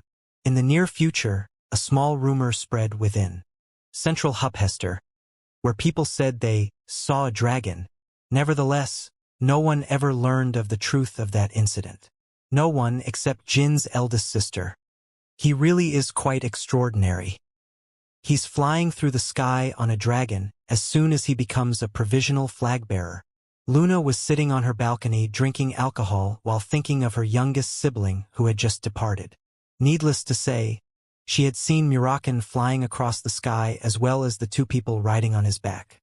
A toast to my ungrateful and insensitive brother who didn't come say bye. Humph. Ugh. Ub. Unfortunately, Gilly had a terrible case of acrophobia. As soon as they landed on a hill in the vicinity of the Zhan Kingdom's capital, Gilly got off Murakan and trembled in fear for a long while. Hey, are you alright, Strawberry Pie? Hey, kid. Strawberry Pie is completely terrified right now because of you. Why is it my fault? It's because you were flying weirdly. You're the one who wanted to ride me. Breathe deeply, Strawberry Pie. That's right, take it slow. Breathe deeply. Good. Jean and Murakan consoled Gilly for a while as they patted her on the back. She was still trembling all over with a face pale as a ghost. Murakan made use of this opportunity and embraced Gilly in a big hug. Whether she was aware of his intentions or not, Gilly didn't resist. Murakan then talked big while staring at Jean. This won't do. I'll look after Strawberry Pie, so you go get the money, kid. You crazy? Are you being serious? Jean was about to blurt that out, but managed to hold back. He then decided to follow Murakan's suggestion. The boy ran down the hill and the streets for 2 hours before reaching his destination. The Bill clan's residence. It was a gigantic mansion visible from anywhere in the Zhan Kingdom's capital city. No wonder they were Zhan's greatest clan of merchants. Jean approached the front gate and the guard stopped him. What's with you? Get lost, brat. As soon as he heard the old-fashioned, cliché line, Jean felt a nostalgic sensation as memories flooded his mind. He had heard similar lines so many times in his past life, where he roamed. No, crawled the lands as a beggar. The long flight on Murakan had disheveled. His hair and the traveling clothes he was wearing didn't have the clan's black sword emblem on them. In the guard's point of view, Jean was merely an annoying brat who was approaching the mansion in the middle of the night. Sember Bill. Is he inside? Jean bluntly mentioned the Bill clan's eldest son's name, and the guards looked at each other, baffled. The boy's behavior was like that of the son from a prominent family. Yes, he is residing inside the mansion. If I may ask, who might you be, young sir? Jean pondered on what to answer. What about, I am Jean Runcandle? Or an old friend? Maybe, I dropped by since I was nearby. Tell Sember to come on out? None of them were appropriate answers. Revealing his name would mean breaking the rule of not using the clan's name as a provisional flag bearer. Meanwhile, the other options would take too long. The guards would make Jean go through all the procedures and paperwork before allowing him to meet Sember. Thanks. And sorry about this. Thwack. Jean swiftly chopped the two guards in the back of the neck with his hands and they fell unconscious. Jean took out his entire fortune, 10 coins, and placed them on their stomachs as compensation. Jean then opened the front gate and entered the Bill clan's residence. Fortunately, Sember was sitting at the center of the lake in the residence, acting pitiful. Thus, Jean didn't need to deal with other guards and wreak havoc. Sember. Aha. Don't shout. It's me, Jean. The one who rescued you from Kinsalo. Bwah. My lord Jean? What brings you here? Do you remember how you told me to come find you if I'm ever in need of help? Of course I do. How could I ever forget my debt to Lord Jean? If it weren't for you, right now I wouldn't be. Great. I'll be waiting here. So go get me some gold and money. Chapter 57. The Outside World. 3. Sember immediately ran to the main building and thought to himself, Jean Runcandle, an incomparable genius that reached 5-star at the age of 15. My life savior. To think that such an incredible person would come find someone like me in the middle of the night to ask for help. Sember was incredibly touched. Jean was his savior who even brought along Runcandle Guardian Knights on a mission to rescue him. No matter how much money one had, one couldn't easily experience such a luxury when being rescued. What was the reason behind Jin's request?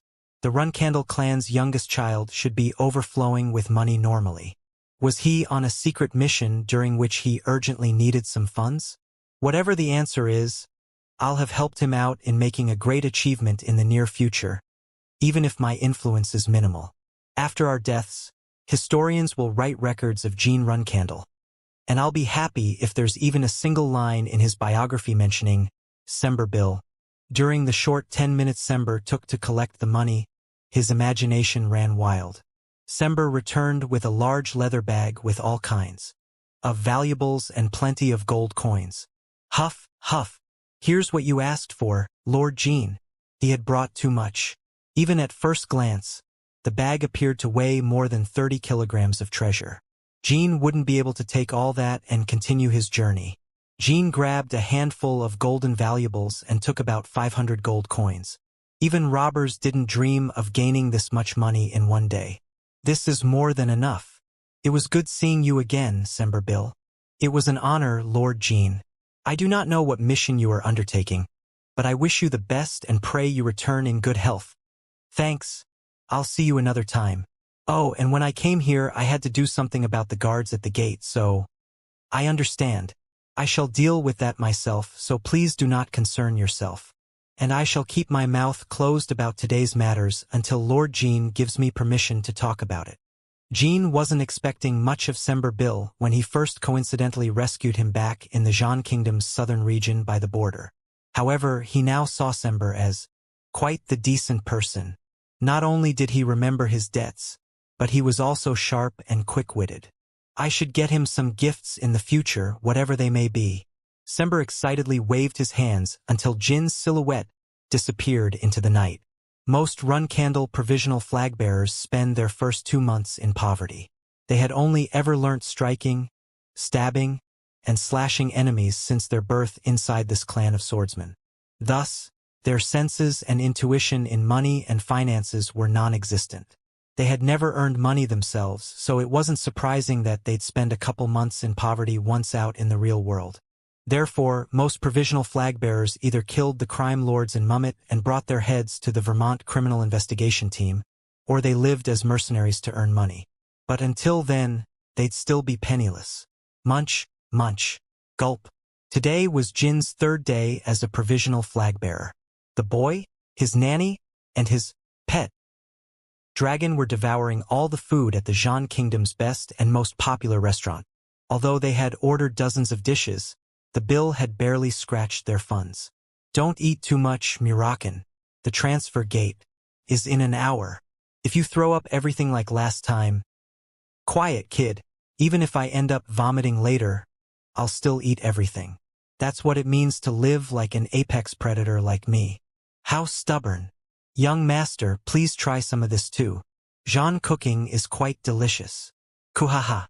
Didn't you ask Jean? Isn't that extorting money from him, young master? Just yesterday's strawberry pie? You seem pretty comfortable eating now. The 3 of them were planning on using the transfer gate rather than riding Murakin to travel. The reason behind this decision wasn't Gilly's fear of heights, but because of their destination. Although the underground organization Teesing was making a mess out of the country, the Akin Kingdom was undeniably part of the Lutero Magic Federation. And the Lutero Magic Federation was under the management of the Zipfels. Moreover, 80% of the active dragons today were affiliated with the Zipfels. Therefore, recklessly riding on Murakin and flying into the kingdom was no different from a declaration of war to them. The reason why the Runcandles can't break their pact with the Zipfels is also because of those dragons. Technically, it was because of the gods, who had created those dragons. The Runcandles only had a single member who had contracted a god, Jean. However, the situation was different at the Zipfels. Dozens of contractors were supporting the clan, and they were all patiently waiting for Siren's death. As long as Siren disappeared, the Zipfels could easily obliterate the Runcandles who were a thorn in their flesh. It's about time now. Let's go. 3 p.m. The trio finished their meal and headed to the Jean Kingdom's transfer gate and finished the legal procedures. Murakin had no identification, so he transformed into a cat in order to travel with Jean and Gilly. The teleportation will soon begin. Wire. Once they took their seats in a quiet waiting room, a staff member announced as such. Bright blue manna softly enveloped the three of them, and after a short while, they opened their eyes in the Akin Kingdom. Welcome to the Akin Kingdom in the Lutero Magic Federation. Their fake papers allowed them to enter the kingdom with no problems. As they exited the building and entered the streets, the strong sunlight shone on them. It's been 15 years. Jean had spent 1 year in the Akin Kingdom's capital city right before his regression. Although there was a 15-year gap between the current city and the one from Jin's memories, the view hadn't particularly changed. The street vendors who were doing business on the streets, the homeless people crouching on the ground next to them, people from the dark alleyways of the city, etc. The shadows on people's faces drew a stark contrast to the clean roads and the bright sunlight. Indeed, the city was warm all year round. It must be because of the Tising clan's tyranny. I remember hearing that their reign of terror was worse now compared to in the future. Gilly also noticed the disparity and stayed wary of their surroundings. The city is oddly somber, even though the weather's so pleasant. According to the magicians at the Kalin ruins, the climate here is good, but life here isn't enjoyable. Let's find an inn first before we search for our prey. Yes, young master. In truth, Jean had already chosen their inn as well as their first target. Jet, the information broker. Jean was quite close with Jet in his past life. Not long after he arrived in the Akin Kingdom, he received Jet's help. When settling down. However, they weren't close in the good sense of the term. Jet was someone who often backstabbed people for his own benefit. That punk. These days, he must be scamming morons as a self-proclaimed top-class information broker. Fuck. Just thinking of him makes my blood boil. In fact, Jean himself was one of those morons who got scammed by Jet in his past life. The information broker had tricked him so much under the guise of introducing him to the Tising underground auction house. This time, Jean planned on revealing Jet's schemes from the beginning to teach him a lesson. I'll beat Jet up. Then, I'll control him and make good use of his skills. It's much easier to explain things to Gilly and Murakin if I associate myself with Jet. Jean didn't plan on revealing himself as a regressor to Gilly and Murakin in the future. Thus, Jean needed good excuses in order to convince them whenever he made plans using his knowledge from his past life. Just like right now. Kid, do we really need to look for an inn in this rundown alleyway? Aren't there good enough inns by the main street? The young master must have a good reason for his actions, Lord Murakin. But there is no need to reside in a place like this when we have as much money as we do, Strawberry Pie. Indeed, it would be a great idea to spread the news that we have a lot of money in this city, where countless unregistered magicians are wreaking havoc. Am I right, Murakin? Ha! Are you seriously telling me that I, the great Murakin, must sleep in this dirty inn that even orcs would avoid, just because of those petty criminals? Jean made up some excuse and guided the two others towards Jet's inn. But he couldn't behave like this forever. On the other hand, if he made Jet his subordinate, these problems would disappear. Huh? How do you know that, young master? Kid, why do we need to do that? So then, if Gilly and Murakin were to ask him these questions, he could reply that he had gotten the information from Jet and easily convince them. This place looks good. After squabbling with Murakin for an hour, Jean and the others finally arrived before the inn Jet managed. But because of Murakin's constant grumbling, it felt like it had taken 10 times longer. Please call for Jet at the reception. Jean unintentionally snorted and smirked when he saw the familiar signboard again. As always, the inn had a very odd name, though it was quite the fitting name if you took into account the fact that the place wasn't quite an inn, but an information broker's residence. Why here specifically?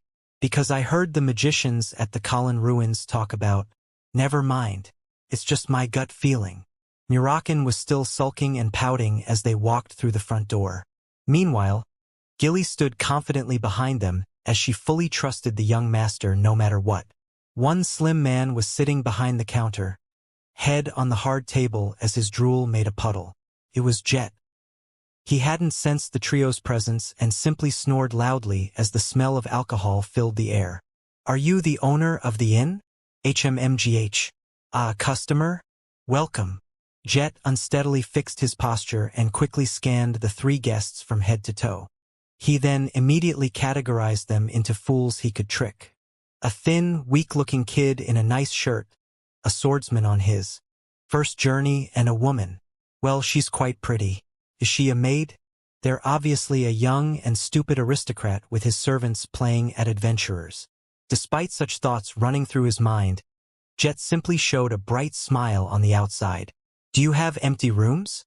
Well, they're all empty. You've come to the right place. I take pride in my pricings. For travelers like you, it's the lowest price for the greatest treatment and beds. Now then, please take a look at our rooms and choose the ones you prefer most. Jet stood up and swiftly pushed the trio upstairs. He was telling them to choose the room they wanted on their own and come back down. He planned to make them use the rooms already without telling them the detailed pricings. A typical scammer's technique. Furthermore, Jet quickly prepared 3 drinks for the guests while they were upstairs. Once the kid and his servants downed their glasses, he would charge them absurd fees for the service. Had the guests been seasoned mercenaries, Jet would have stopped his schemes at this point. However, Jet didn't plan on holding back his tricks before this group of naive travelers. Once there, back and drink those 3 will start a new life in the underground auction house forever. Hoo. I just hit the jackpot. Jet had made up his mind as soon as he saw the trio. He would sedate them with sleeping pills and sell them as slaves in the teasing underground auction house. A quick mind and fast execution of his plans. This was how Jet became the greatest information broker of akin in the future. Needless to say, Gene knew more about Jet than Jet himself did. He was already 4 steps ahead of him. I bet he's impatiently waiting for us to trick us with that outdated technique and make the most profit possible. Get ready to die, Jet. As he had predicted, Jet was waiting for them downstairs with 3 drinks as the trio returned. Goodness, you must be parched from your journey. Please have a cup to quench your throats, This is our inn's special orange juice. Its taste is unrivaled. Even aristocrats sometimes come here just to have another sip of this juice. The run candles' blessed bodies have a slight resistance against most poisons, so these cheap sleeping pills would barely have an effect on Gene. Gene pondered for a while. Should he down the cup and tell him the sleeping pill was tasty while pummeling the man? Or should he dare Jet to taste test the drink first? However, there was one option that Gene had completely overlooked. Did you lose your fucking mind, you lowly son of a flea? Murakin wasn't in a good mood for a while now. The dragon had been staring at the bubbles floating in the spiked orange juice. Oi, kid, didn't your gut tell you this place was good? Then you should check your gut and fix it while I beat this piece of crap to death. Make sure to check carefully, alright? Creak. Murakin spoke as he slowly closed the inn's front door. It was now Jet's fate to endure Murakin's beating and spill all the beans. Proofreader's Corner. December 3rd, 21. Just something to note and a little transparency. Especially for those who are not in our Discord server. Yes, the credits for this chapter and the next one still say that Coco is the translator, and that she has returned, which still pains my heart, but we decided to change translators around 2 weeks ago. Both chapters were done a while back in preparation for the planned increase in locked chaps. However, personal things happened, and Coco was unable to work on the rest of the locked chaps. SMYS's new translator is still adjusting but is slowly working on them. So please wait a little more. I hope you all understand the slow updates and enjoyed this chap regardless. I'll go cry in a corner now. Chapter 58. Teasing Underground Auction House 1. Jet was doubting his own ears. Had these travelers, who were in akin for the first time, lost their minds? Even so, customers were still customers. He decided to treat them with respect as he normally should. Why are you acting like this, sir? Haha, even if you're a customer, it'll be problematic if you hurl insults at me. Kurg. Crack. Murakin's left punch broke one of Jet's ribs in the blink of an eye. The scammer gasped for air, but before he could even feel the pain, a heel swiftly descended upon his shoulder, instantly rupturing his shoulder muscle. His 2 eyes and ears couldn't believe what was happening before him. Even though I'm a 5-star knight? Although he was currently living like a ruffian in these streets, Jet was once part of a mercenary group. He had gone through countless hardships and was a seasoned fighter. There were very few situations where a 5-star knight could get beaten down so one-sidedly. Lord Murakan, why are you attacking him? The inn's owner is going to die. That's the whole point, Strawberry Pie. I'm trying to kill him. He put some poison in our drinks. Fortunately for him, Jet was quick-witted and adaptable. He didn't hesitate to change his behavior as he was quite attached to his life. The best plan right now was to immediately kneel down, admit his wrongdoings, and beg for his life. That's Karg, Cook, Erp. Needless to say, Murakan didn't give Jet the time to apologize and continued his flurry of attacks. The dragon in human form spat out all kinds of insults to the inn owner, such as, "You lowly son of a flea, piece of trash, go die," etc. However, his face was surprisingly expressionless the entire time. Murakan's lack of expression further enhanced Jet's fears. Such a satisfying spectacle. Seeing Jet, with whom Jean had a terrible relationship in his past life, getting pummeled to the ground gave him a brand new sense of gratification. However, the scammer would be quite useful here on out. If this continued, Jet would soon turn into a cold corpse. Enough, Murakan. Let's hear him out for now. Do you seriously have things to talk about with this asshole who secretly tried to poison us? Kid? Murakan paused his beating and turned to Jean. Seeing a once-in-a-lifetime opportunity, Jet immediately knelt towards the boy. Please spare my life, young master. I will do anything to pay for my sins. Despite his broken ribs and his flattened nose, Jet spoke clearly and articulately. His tenacity and will to survive were quite admirable. Jet had crawled to Jin's feet in the blink of an eye and clung to his pants. Murakan snorted but reluctantly paused his outburst of anger. Jean was still the promised contractor of 1,000 years, so he would listen to the boy's thoughts and plans. Whack! Let go. Your blood is staining it. Jean crouched down and slapped Jet across the cheek. Yes, my deepest apologies. I'll let go, so please spare my life. I will ask you a few simple questions from now on. If you lie to us, you'll die. But if you answer truthfully, you'll live. I'll judge whether you've lied or not depending on my mood, intuition, and gut feeling. Do you understand? Jet nodded furiously, splattering droplets of blood everywhere around him. Good. What do you do for a living? Normally speaking, the first question one would ask would be something along the lines of, did you really spike our drinks? Or why did you spike our drinks? However, Jin's interrogation started off with a more fundamental question. Thus, Jet realized that Jean wasn't your ordinary kid. He knew it would be useless to try to gain Jin's sympathy. So all he could do was to reveal the truth as objectively as possible. I am an owner of an inn and an information broker. I also work as a pimp from time to time and dabble in some human trafficking, so I'm involved in various jobs. If you spare my life, I can be very useful to you, young master. Akin is my area of expertise. Gilly's face contorted due to Jet's mind-blowing self-introduction. Murakan nodded to himself while muttering, I knew it. Enough with the unnecessary comments. In other words, you're a multifunctional piece of trash. Then did you spike our drinks to sell us somewhere as slaves?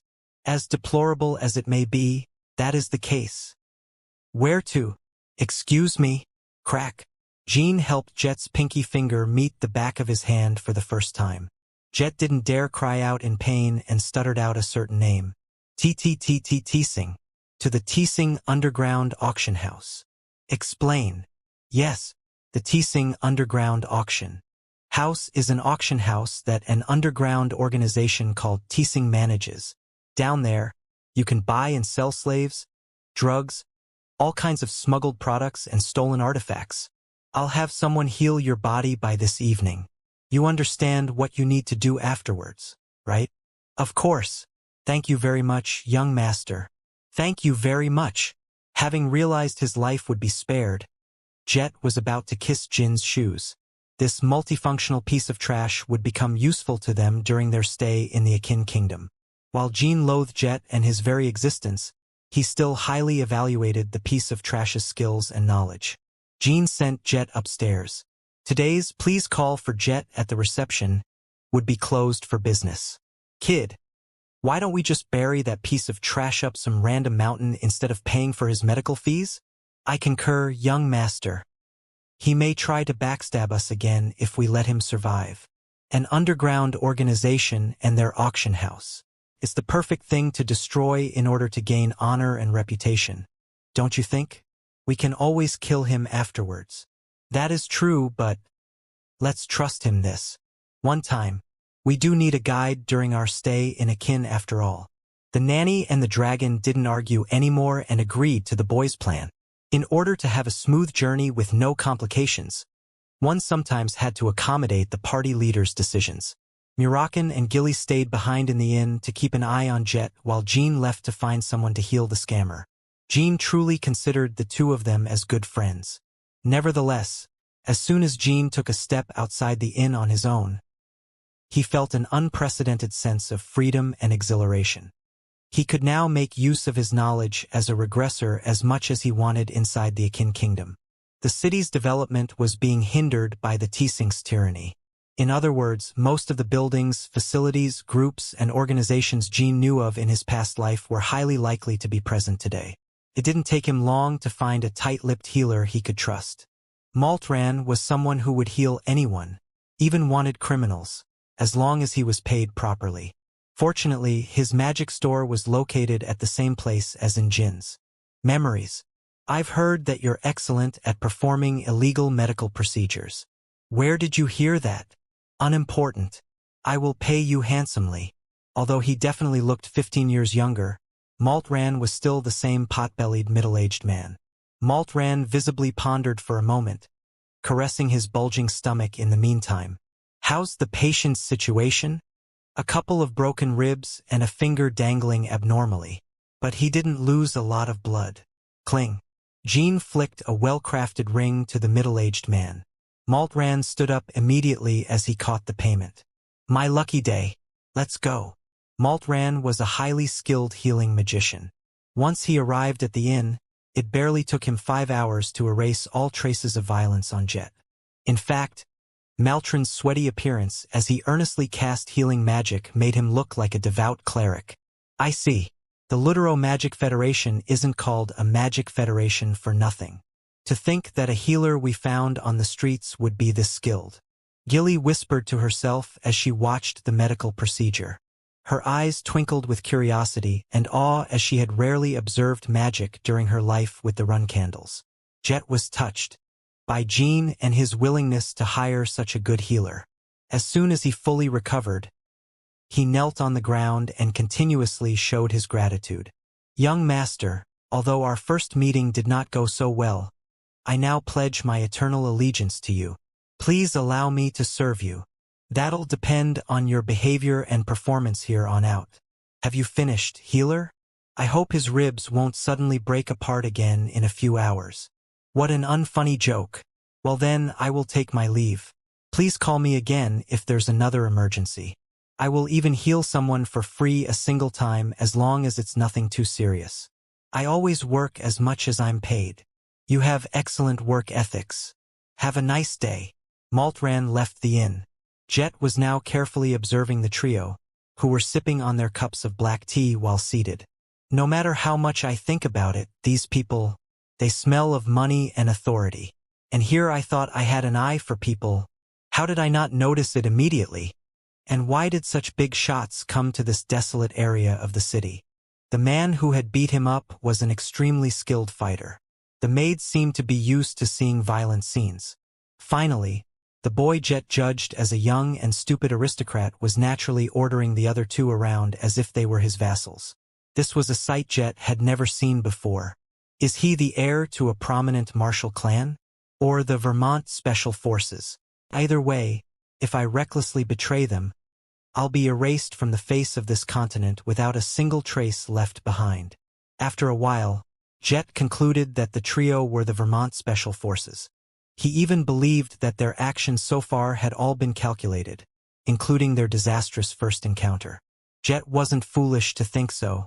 The trio immediately realized their drinks were spiked and somehow found an excellent healer within an hour after the beating. These people must have investigated me before. I bet they know all kinds of information about me. They must plan on using me to enter the Teesing underground auction house to carry out some kind of mission. And once they fulfill their mission, they would get rid of their now useless hunting dog, Jet. Once he came to that conclusion, Jet clenched his teeth and steeled himself. He needed to become an indispensable existence to them in order to survive. He needed to be so useful to them that they wouldn't kill him. Thus, he needed to show them his absolute and undying loyalty and serve them wholeheartedly. Although the Teesings held immense power and authority, they could only wield those inside akin like a frog in a well. Meanwhile, the Vermont Special Forces was an internationally renowned and prestigious organization. Therefore, Jet had no reason to hesitate on which side of the conflict he had to stand on.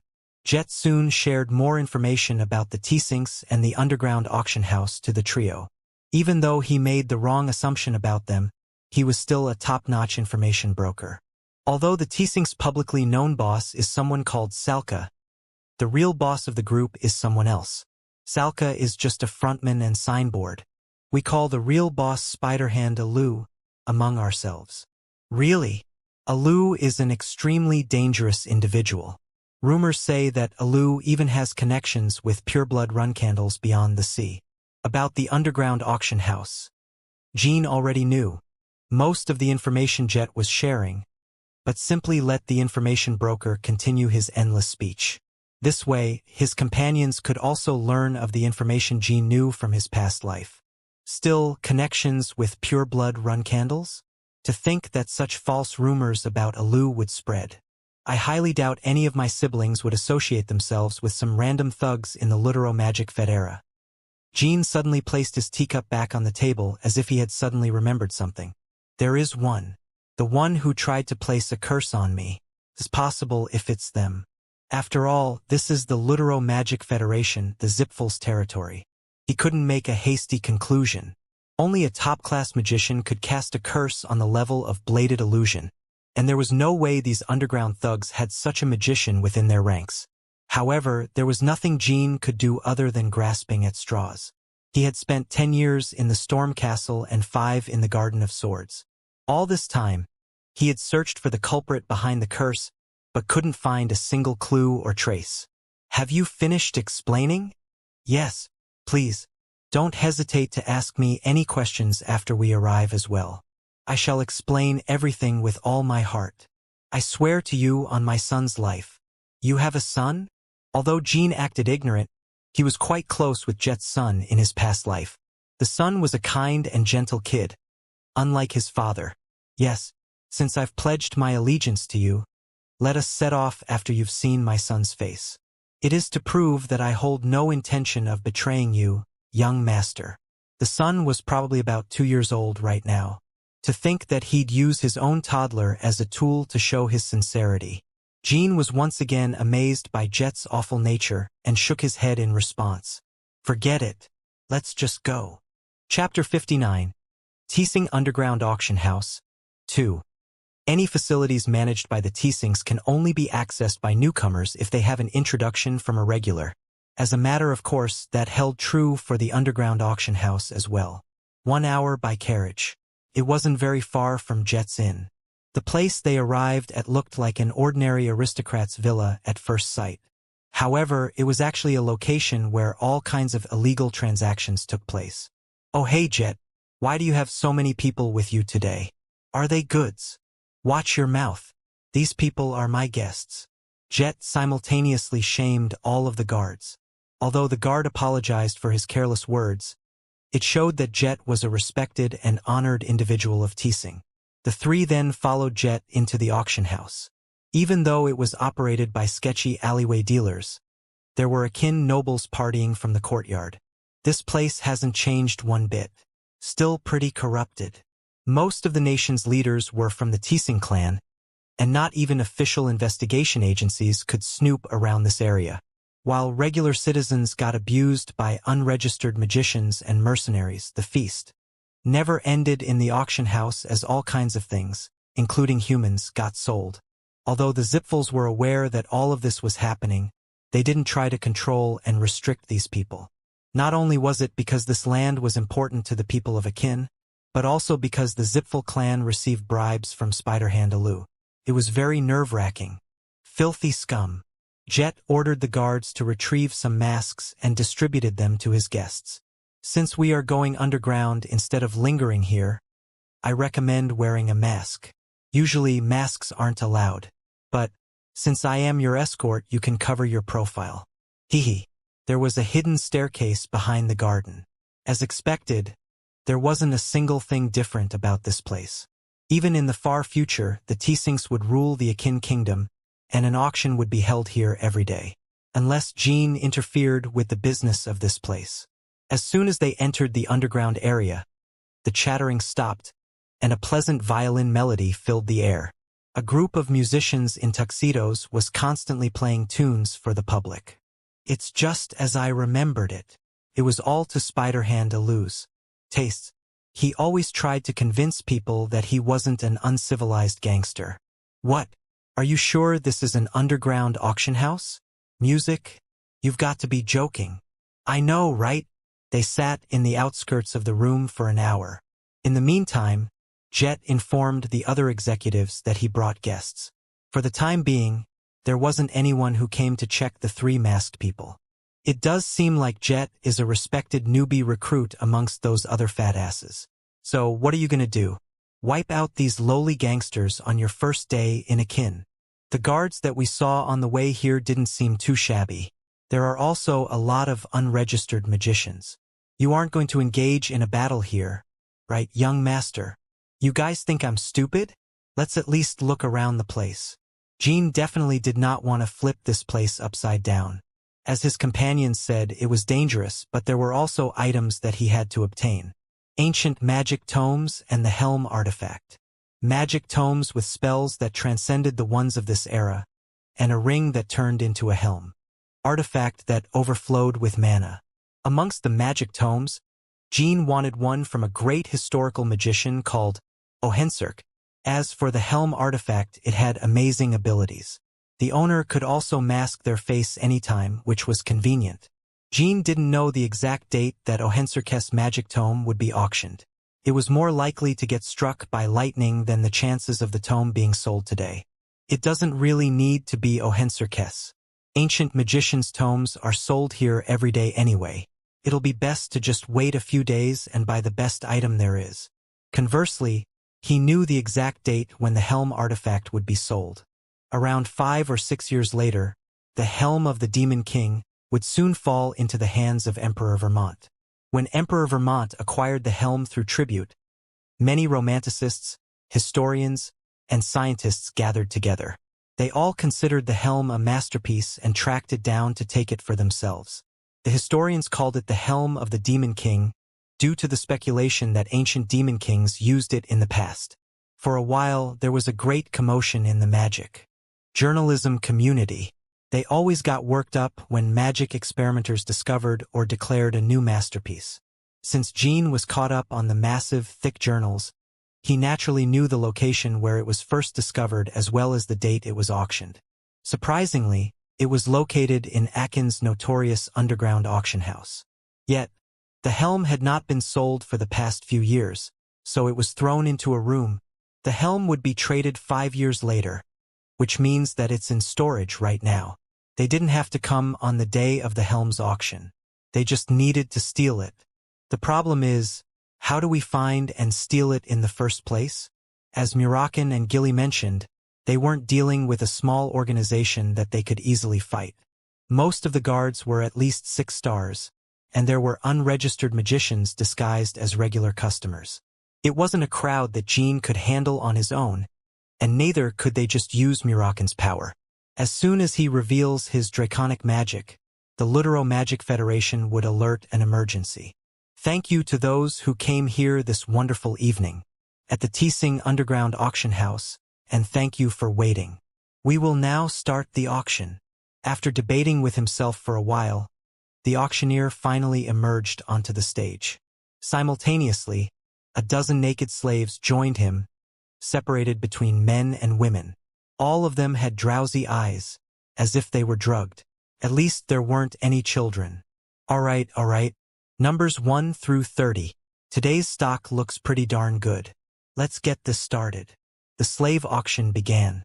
It didn't even take an hour for all of them to be sold. So you were trying to sell us off like that? Haha. It was foolish of me, young master. Jean wanted to save them. Half of them were probably misfortunate people who were dragged in here without them knowing. But now wasn't the time. I can't think of a way to retrieve the helm without getting caught. The best idea was to bribe mercenary groups like the Black King Mercenaries or Ghost Mercenaries and call several 7-star soldiers to wipe out the entire place. But, aside from not having the kind of money to do that, Jean couldn't use his Runcandle name to command the army, especially an army of a grand scale. He was terrorized by the feeling of being cornered. The situations and plans were too risky. A little later, he thought of a third option. Well, it'll feel a little awkward, but it'll be fun. It'll also help with finding out who Alu's connection is within the Runcandle clan. That day, Jean didn't buy anything from the auction and returned to the inn. For a while. Jean spent each day doing nothing. He trained his magic and spirit energy on one side of the inn during the day and spent the rest of the day carefully watching the items sold at the underground auction house. When the 3 companions first came to the auction house, the teasing guards were uninterested. But as the days progressed, their gaze slowly changed. Jet offered hospitality without any complaints. Hey kid, I am often curious about what goes on inside your head. You think that plan would actually work? Young master, I have an uneasy feeling about this. Would they really not know him? Jet emphasized that Spider-Hand Alu is a people person. That's the key point, Gilly. Alu probably knows someone from the Zipfel clan, but they're probably just a low-tier magician or some old servant. So, even if I call myself Baradin, he can't call bullshit. But you are a Runcandle. To say that you will impersonate Baradin Zipfel, this plan is a little... I don't know what to say. Jin's plan went like this. If a valuable ancient tome was put on auction, he would buy it and find Alu. Then, in the name of Baradin Zipfel, reprimand him for selling tomes that are of his clan's property. Like Jean, Baradin was yet to become an important leader, so he was not well known yet. At my age, I am able to conjure at least 5-star magic. If I were Alu, I would believe that I am Baradin. And even if we get busted, we can just run away. Well, I'm powerless right now, and would it be that simple? The kid's right, Strawberry Pie. I wouldn't even need to transform into my true form. Running away with 2 people is a piece of cake against these thugs. Either way, if we want to execute this plan, a legitimately valuable ancient tome needs to be auctioned. Let's hope that one comes out today. As the night arrived, as always, Jet prepared the carriage. Sir, this may be out of the blue, but if you don't buy anything today as well, the teasing executives may pester you. They'll probably call you out on only looking and not purchasing. Don't worry about it. Just focus on the carriage. Understood. The auction started once again. Soon, the slave auction ended, and as the tomes and artifacts entered the stage, Jean straightened his back. The slaves are once again sold out, and now, time for the antiques. I hope all of these return to people who actually respect the item's value. Let's begin. The first item. The Tome of a Magician Who Once Ruled the World. Matthew Woniak's Magic Tome. We haven't deciphered it, but some incredible spells are probably recorded on it. And already, our first bid. Jean smirked. The auctioneer made a mistake while introducing the item. The correct name was Matthew Morniak. And, as Jean remembered, his publications were already in the Zipfel's bookshelves. The week's auctions were always like this. The auctioneer spat some nonsense. Then the vanity-seeking magicians made stupid bids. This is the 7th item. The author of this tome is Senmi. Does anyone know of a magician named Senmi? The auction house was quiet. Even Jean didn't know of that name. A tome like that is a gamble, and it's extremely rare to win that gamble. According to Jin's master's teaching of premonition, there was no need to buy Senmi's magic tome. However, Murakan thought differently. Kid. Buy that. If it's the Tsenmi that I know. This is huge. The dragon's advice, a strong recommendation. Jean had no reason to doubt his words, so he raised his hand towards the auctioneer. Chapter 60. Teasing Underground Auction House. 3. 100. 100 gold. That's how much Jean bid. For an ancient magic tome, the price wasn't too high or too low. However, the other guests thought Jean was crazy. He's paying 100 for that? There were also magicians who were curious. After all, a guy who hasn't bought anything for the past week just bid for a magic tome. 150. 150 on the table. Someone raised the bid, but it wasn't because they wanted the item. The bidder held in his laughter as he stared at Jean. He was teasing him. He wanted to make a fool of Jean for trying to strike it rich or attain a higher level of magic by buying a mysterious tome, which was a common sight during the magic tome auctions in the auction house. Jean just ignored him and called for the next bid. 170. If it were back in his first life, he would have called 1 or 2,000 to flaunt his money and destroy the provoker's pride. But Jean knew that this wasn't the time to attract attention. Any more bids? Going once. Going twice. Sold. Senmi's magic. Tome was delivered to Jean. With a straight face, Muraken opened the ancient tome and gripped Jin's hand. Kid, this is an amazing acquisition. This renowned shadow dragon was not an idiot obsessed with aura. He, like other dragons, could cast countless spells. And, back in his heyday, his magic skill level was at least 9 stars. An item that got Muraken all worked up? It must have spells incomparable to those of Ohenserkes. Additionally, Jin's and his companion's luck was yet to be over. This is the 25th item of the auction. Previously owned by Shujil Hister. Let the auction begin. Hister, the name that Jean had the bar owner look into when he first went to a bar in Mummet. As soon as he heard the name, he doubted his own ears. Hister was the clan of Jin's master, but it was also a clan that officially dissolved hundreds of years ago. 200. Just as before, the crowd began to whisper after Jean called his first bid. They first thought he was somebody special, but now they thought of him as an idiot bidding for shit. 200. Anyone else? Shujil Hister's tome was immediately sold. Hey, kid, why'd you buy that? Are you feeling something again? I thought it would be weird if I only bought one item, and I also have a good feeling about this one. As soon as the tome arrived, Muraken cracked open the book. Not even 1 minute in, he shook his head. Unlike Muraken, Jin's heart pounded as he examined the tome. It's just a tome with weird and complicated ciphers. Nothing too special. Muraken didn't seem to know. This weird and complicated cipher system was only known by 2 people, Jean and his master. And since Jean learned it from his master, Shujil Hister must be his master's ancestor. After seeing the complex text, sorrow struck Jin's heart. He watched the auction continue, barely concealing his emotions. In the end, he didn't find anything interesting to buy. The night came to a close as the auction ended. Some guests stayed and enjoyed their time while others immediately left. Jean usually joined the latter, but tonight he had to stay in the auction house. Jet. Yes, sir. I want to meet Spider-Hand Alu. Usually, Jet would say that he understood. However, this time his expression changed. Sir, that will be difficult.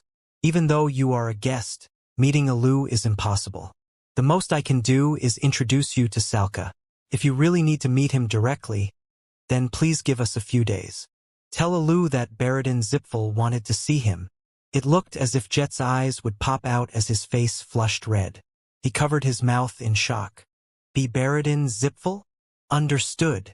Instead of answering, Jet simply blinked. Shit. These guys weren't part of Vermont's special forces, but were members of the Zipfel clan. Cold sweat drenched his body. Even though Vermont's special forces were notorious, it wasn't comparable to the Lutero Magic Federation.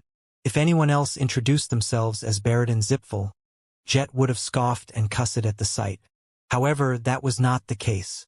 In Jet's eyes, Jean and his party were beyond comprehension. Additionally, they have been part of the Lutero Magic Federation for quite some time, so there is no way they would be accused of impersonating the Zipfels. Jet's brain was running at the speed of light. I was mistaken. Severely mistaken. They're not a part of Vermont's special forces, but are pureblood Zipfels. This is an encounter of a lifetime. 5 minutes ago, Jet's main goal was to become an informant of the presumed Special Forces unit. Then, he could have saved his life and earned some reward greater than that of Teesing's. But what about becoming a servant of a Zipfel?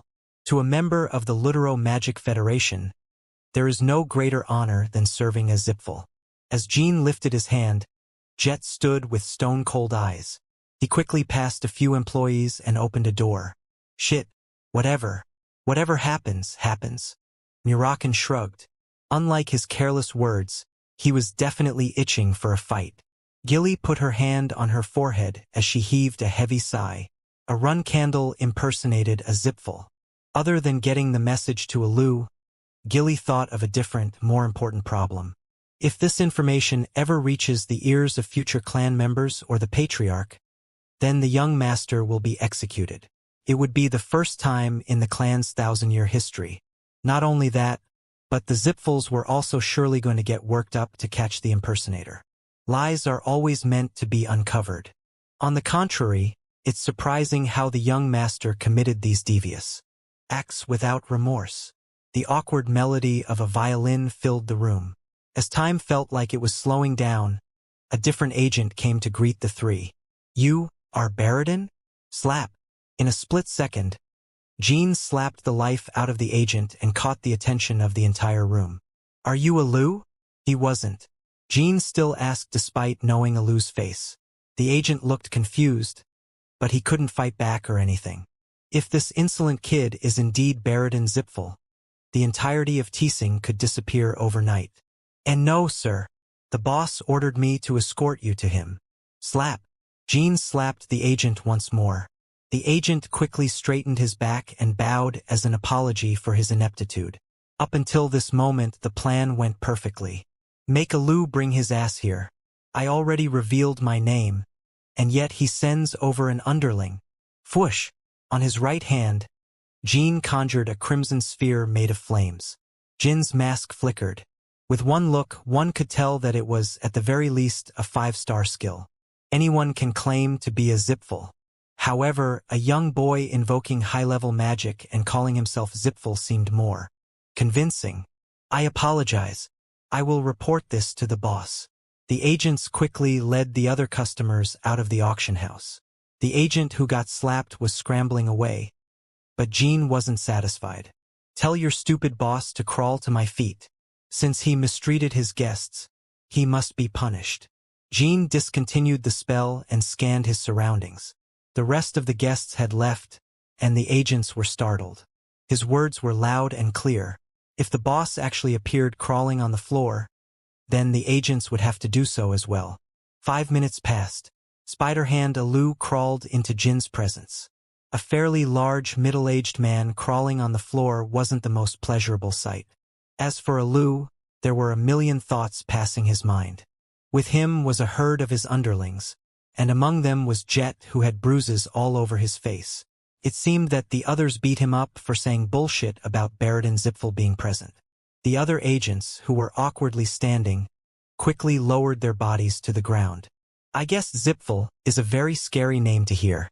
I'm sure the detected aura would be around 7-star, but they came crawling without even checking. If the situation proceeded as is, the rest of the job would be a piece of cake. After scaring Alu, they could examine the storage and take the helm artifact." However, Alu wasn't just any easy human. If he ever saw an opportunity after conversing for a while, he would let loose and kill all 3 of them. Jean did not say anything while Alu crawled to his feet. Jean stood as if he was used to acting like a superior.